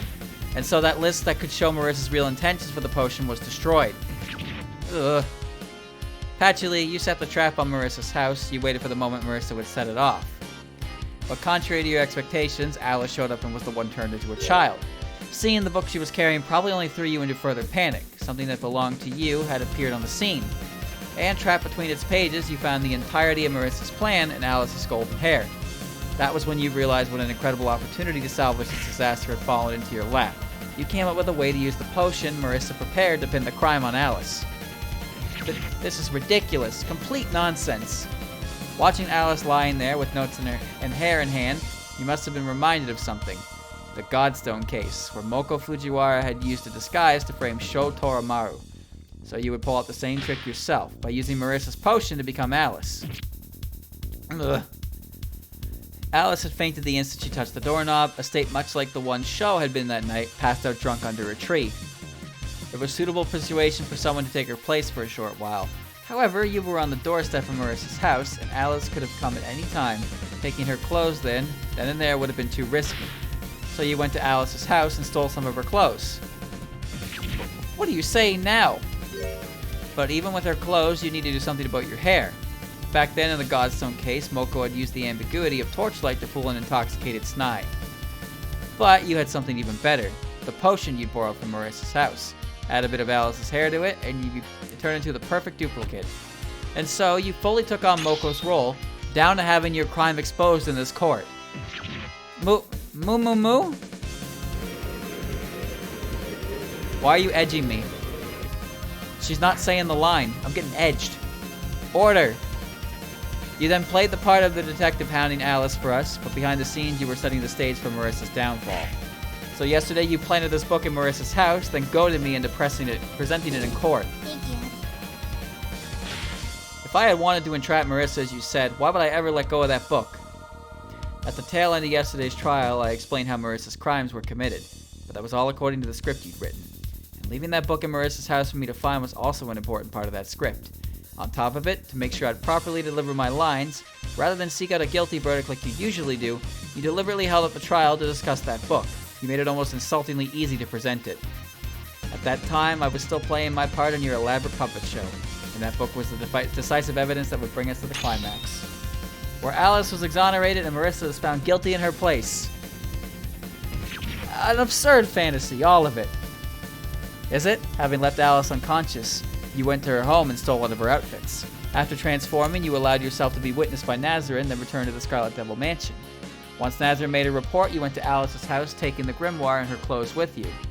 While the arrest was made and neatly placed the clothes back where you had taken them and hid the Grimoire in that sofa, complete with some of Marissa's hair. And so, when you found the Grimoire later, no one could deny it had been discovered in Alice's house. But with Marissa's hair stuck in there, it would appear she was the one who planted it. Where did she get Marissa's hair then? But that hair is a bit of a problem, isn't it? We've been over this with Alice, but now Patchy would need to have Marissa's hair on hand too. Well, when the jar robbery happened, Patchy would have searched Marissa's house as well. That would have been a good chance to get some of her hair. Oh god, chat, we're going late. We're going late. That was an entire year ago. Are you gonna say Patchy was planning this all the way back then? Maybe not this in particular, but Alice told us that to make what is called forbidden potions, someone like a target hair is required. So why would Patchy not secure some of Marissa's hair? You never knew it would come in handy. Just give up already. There's no proof Patchy was ever plotting something like this. I do have testimony on Marissa's reasons for preparing that forbidden potion. She'd come to believe that Patchy was upset with her in planning something recently. So she decided she'd transform into Alice and borrow a book that way. We can't believe anything she says. Furthermore, I have proof Patchy sought to frame Marissa. There is more?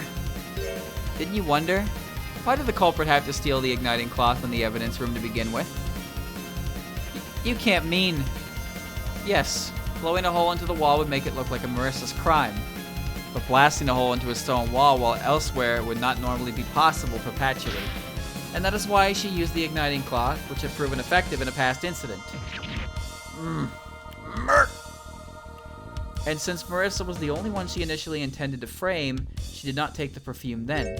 However, the one she had to arrest the next day was Alice.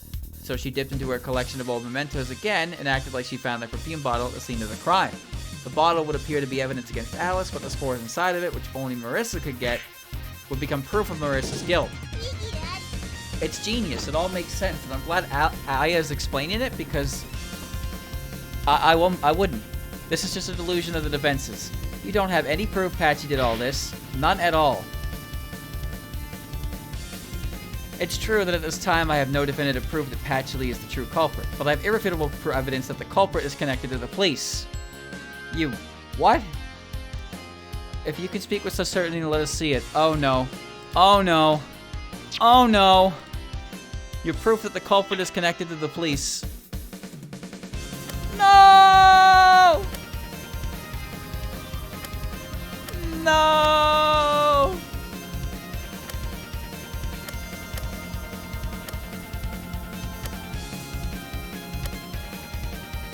I don't think... You don't really think, right? Here's my evidence. I knew this wasn't it. I knew this wasn't it. That comes later. That's the closer. They're a part of the police that makes perfect sense.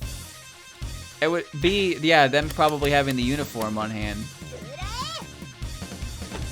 Nope. Oh god. Oh god, I gotta do it all over again. Oh no. Oh no. Oh no. Oh no.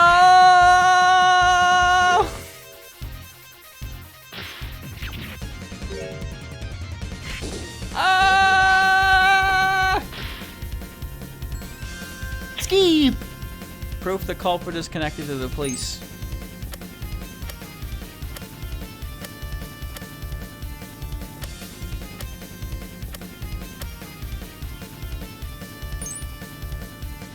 My brain, my brain, my brain, my brain.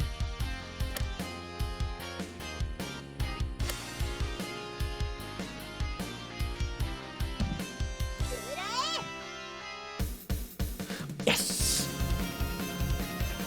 The case was unlike all our past ones in many ways, and all the incidents investigated thus far, except for the ones that took place in the Scarlet Devil Mansion itself, a report was sent to the police after the fact, then they arrived at the scene to make inquiries. However, this time before any incident ever occurred, the police were already on the scene. Well, that was because of the calling card. And that is exactly why this calling card is so puzzling. What reason did the culprit have to send it?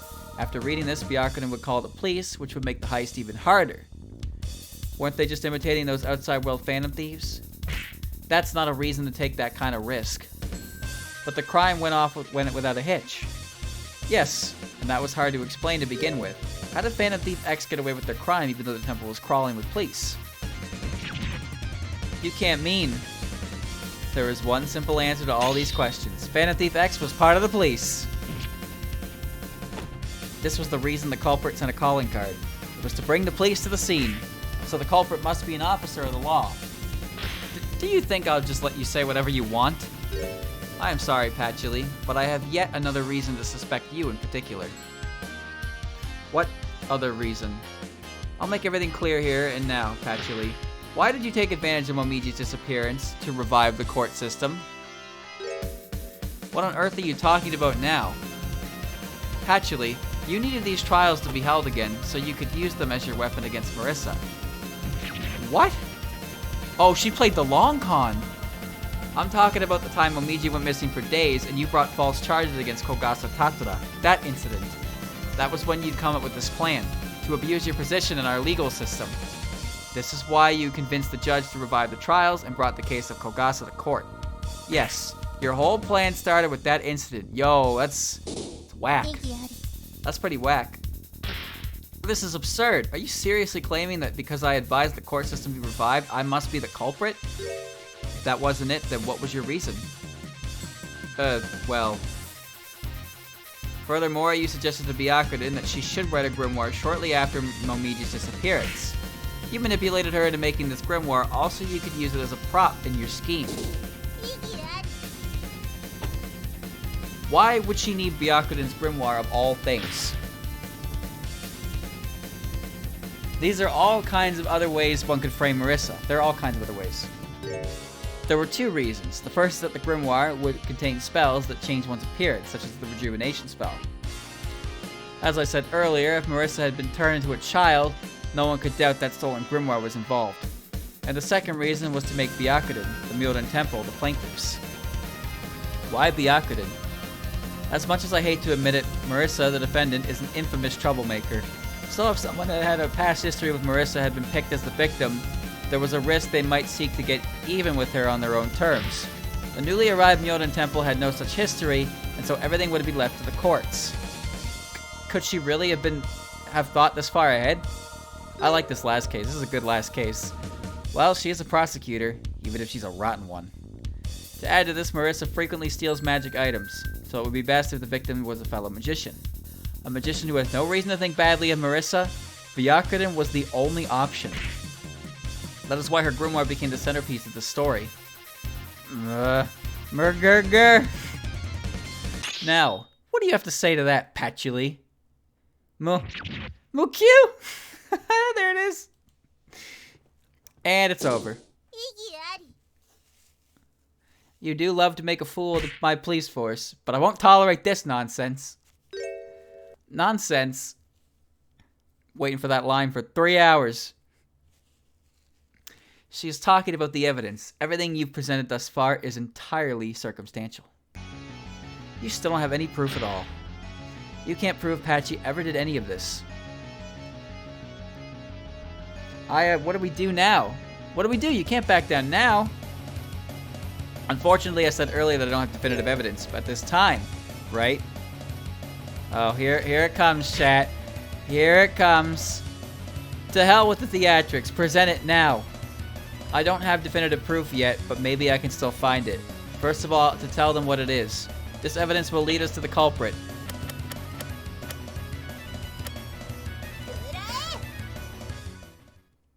This again. More panties? This is the clue that will lead us to the culprit. A vast array of evidence was fabricated in this case, so nearly all clues that point to an individual are fake. Except for this. If we're going to pretend this is not just a sick joke, why panties of all things? It's because they are panties, in fact. No one could ever imagine they would be crucial evidence. Think back to the Godstone case. In the aftermath, Sho woke up with her stupor in her underwear because Moko had taken her clothes off her. But conversely, Moko did not go so far as to take her underwear. After all, since no one is supposed to see her underwear, it's not a useful part of her disguise. So the culprit in our case neglected to steal Alice's panties as well. But that ended up being their fatal mistake. Because by pure chance, Nazarene saw the black panties that fake Alice was wearing. That's not possible. We've established that Alice doesn't own black panties, while Marissa prefers bloomers. And here we have these fancy black panties. Who on earth do they belong to? It's pointless to think about. The culprit would obviously get rid of them. Could they? What does that mean? Exactly what it sounds like. When and how would the culprit have gotten rid of this evidence? How are we supposed to know that? Patchouli had been investigating the case day and night without rest, and she's been attended by the mansion's maids from beginning to end. Before that, she'd had to prepare all the evidence she'd need to frame Alice and Marissa. So, even if she could hide these panties, she'd never have a chance to destroy them. But if she's hidden them somewhere, how are we going to find out where they are? Can I prove it, or can I not? No, I have to prove it. It's the only way to beat Patchy. The defense is now going to present evidence. The black panties Nazarene witness can still be found. Oh, no. That's impossible. Entirely impossible. For the time being, let us hear out the defense. This is where we'll find these panties. They are somewhere in this courtroom. What?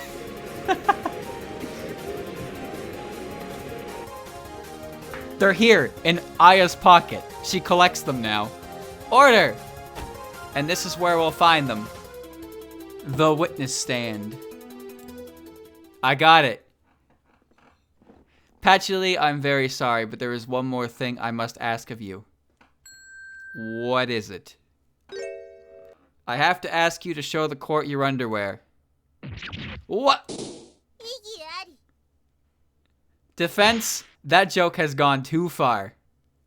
Patchouli, it must have put you in a panic to realize Nazarene had seen your underwear, because these panties were the only evidence you had neglected to fabricate. You had to dispose of them somehow now. However, you had to direct the police's investigation, and you had to prepare evidence against Marissa. Taking care of these panties would take you time you did not have. So all you could do is keep hiding them in a place no one would ever find them. But why? If you hid them somewhere that might be found and somebody recognized them, it would be all over. So all you could do is keep wearing these panties that might become evidence. All that time until now. That's insane. If they were ever found out, there'd be no escape. Even so, keeping this fatal evidence close by must have been the only way to keep your peace of mind. Much like it was for Alice 1 year ago, right? Quite so. But I never imagined I could be cornered like this. Oh my god. There's simply no way I can beat you, is there? Patchy. I'm sorry, Remy. This was the best I could come up with. Marissa took my books again and again. It was mortifying, but there was nothing I could do about it with my own power alone. Why didn't you ever turn to me? We're friends, aren't we? It was because we're friends that I couldn't involve you. This was a crime, right? Patchy, do you realize what you've done? Now that this has happened, you can't ever be a prosecutor in this court again. Everything you've done up to now as part of these trials, all that you've built in this courtroom, it's all going to disappear. So before it came to that, why didn't you just ask me for my help? It's because these were my battles to fight, Remy. Settling my scores with Marissa, my record as a prosecutor, they were all my battles to fight. Patchy. But in all honesty, you knew, didn't you, Remy, that I was the culprit? Why else would you allow Sakuya to help the Tengu? Huh? Wait, what are you talking about? You're right, as always, Patchy. Tengu, did you not think it was odd that when you came to the library, Sakuya let you do as you liked there in the evidence room, and even told you about the missing evidence? Now that she mentions it, it was. When she found evidence was missing from the locker, Sakuya told me before anyone else. And that's when I began to suspect Patchy. I wanted to be sure of the truth, so I allowed Sakuya to help you. If Patchy had really strayed from the right path, then it was the purpose of this court to stop her. Remilia. Now then, Your Honor, I doubt we will have cause to see each other as often, so I suppose this is farewell. Please render the proper verdict on the defendant as you always do. That's okay, chap, because you remember there was some foreshadowing before this case started about someone else in that mansion who's taken an interest in prosecution work. Ooh, who could that be? Ooh, Patchouli knowledge. Yes, Your Honor. Accept your punishment with grace and work tirelessly until the day you can stand in this court again comes. That is the good deed you can do right now. Thank you very much, Your Honor. Now, it seems we have elucidated all of the incident's many mysteries. I still believe all this chaos originated with the defendant, but as far as this crime is concerned, she is not guilty. What a complicated affair. Is this really fine? I couldn't tell you. For the time being, there is nothing to deliberate further, so I will now hand down my verdict on the defendant, Marisa Kirisame. Not guilty.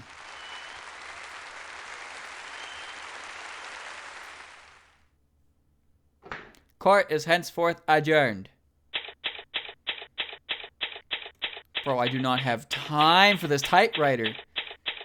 Move it along, bro! Move it along!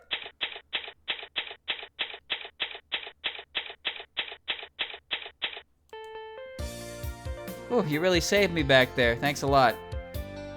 No, it was... Well, I gotta run, so... Marissa. Hey there, Patchouli. Why are you making that face? You look like someone died. I'm sorry. For everything. Don't worry about that. I'll be able to borrow some stuff later, so we can just... I fear I won't be able to lend you anything for a while. Why is that? Well, in any case, I should get going. I should be going. I'm sorry to have bothered you with this as well, Tengu. No, I took this on myself. What's this all about? Everybody's acted all gloomy. Marissa, do you really truly not understand anything? Alice, I asked Aya to defend you because I believed in your innocence. But looking at you now, I'm beginning to wish I'd let Patchouli have her way instead. What was that? You should have been found guilty. Patchouli wouldn't have to resign as a prosecutor then. Maybe it'd make you realize the trouble you put others through all the time, and we would get our peace and quiet back. Alice, I know how you feel, but... dead. Marissa, you can have it back when I'm dead. I'm not like you. I can't be with you two forever. Is this what they call cultural differences? No, this is what they call sad cowboy moments. Patchouli told me yesterday, a magician's existence is a solitary one. It might be that as the sole human magician, Marissa's isolated in her own way. Alice? Marissa, what's with that face? You look ridiculous. What's going on here? So Patchouli, is that enough to satisfy you? Certainly. To think I'd ever see Marissa Kitasame cry. But Patchouli, why are you still here? I'm so sorry, Aya, but I'm afraid I was her accomplice. Although I was roped in by force. Accomplice?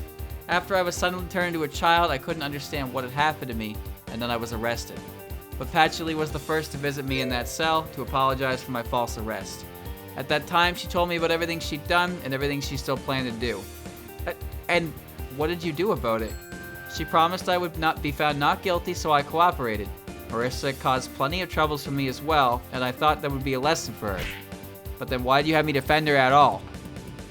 Marissa would not learn anything just from being arrested, and Alice and I had a bit of a disagreement.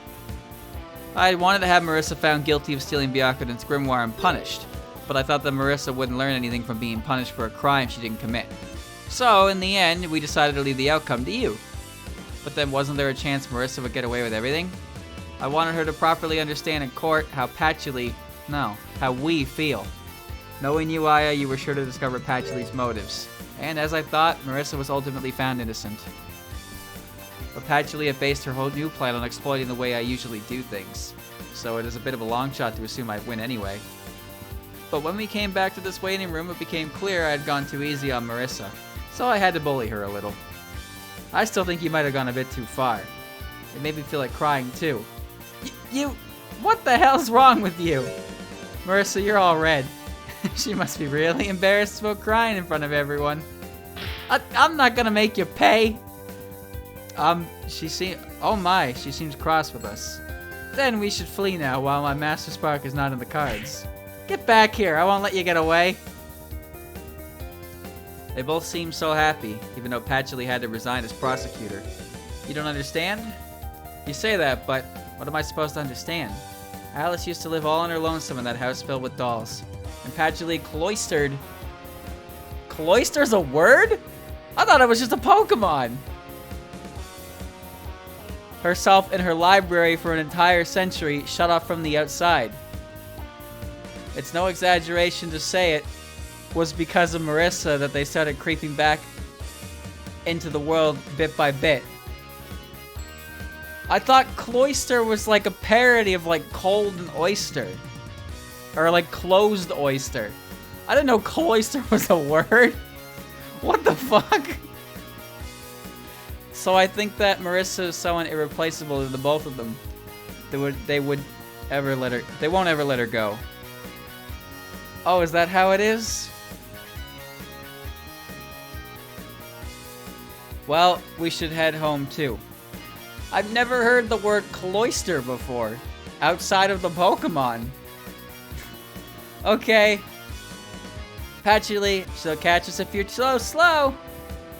Wait, I really can't fly that fast. Can't be helped then. Here, give me your hand. Hold up, I said. She's gonna rob us again. Alice, you're going too fast. I've got something to get back to you right here. That was a good last case. A new episode?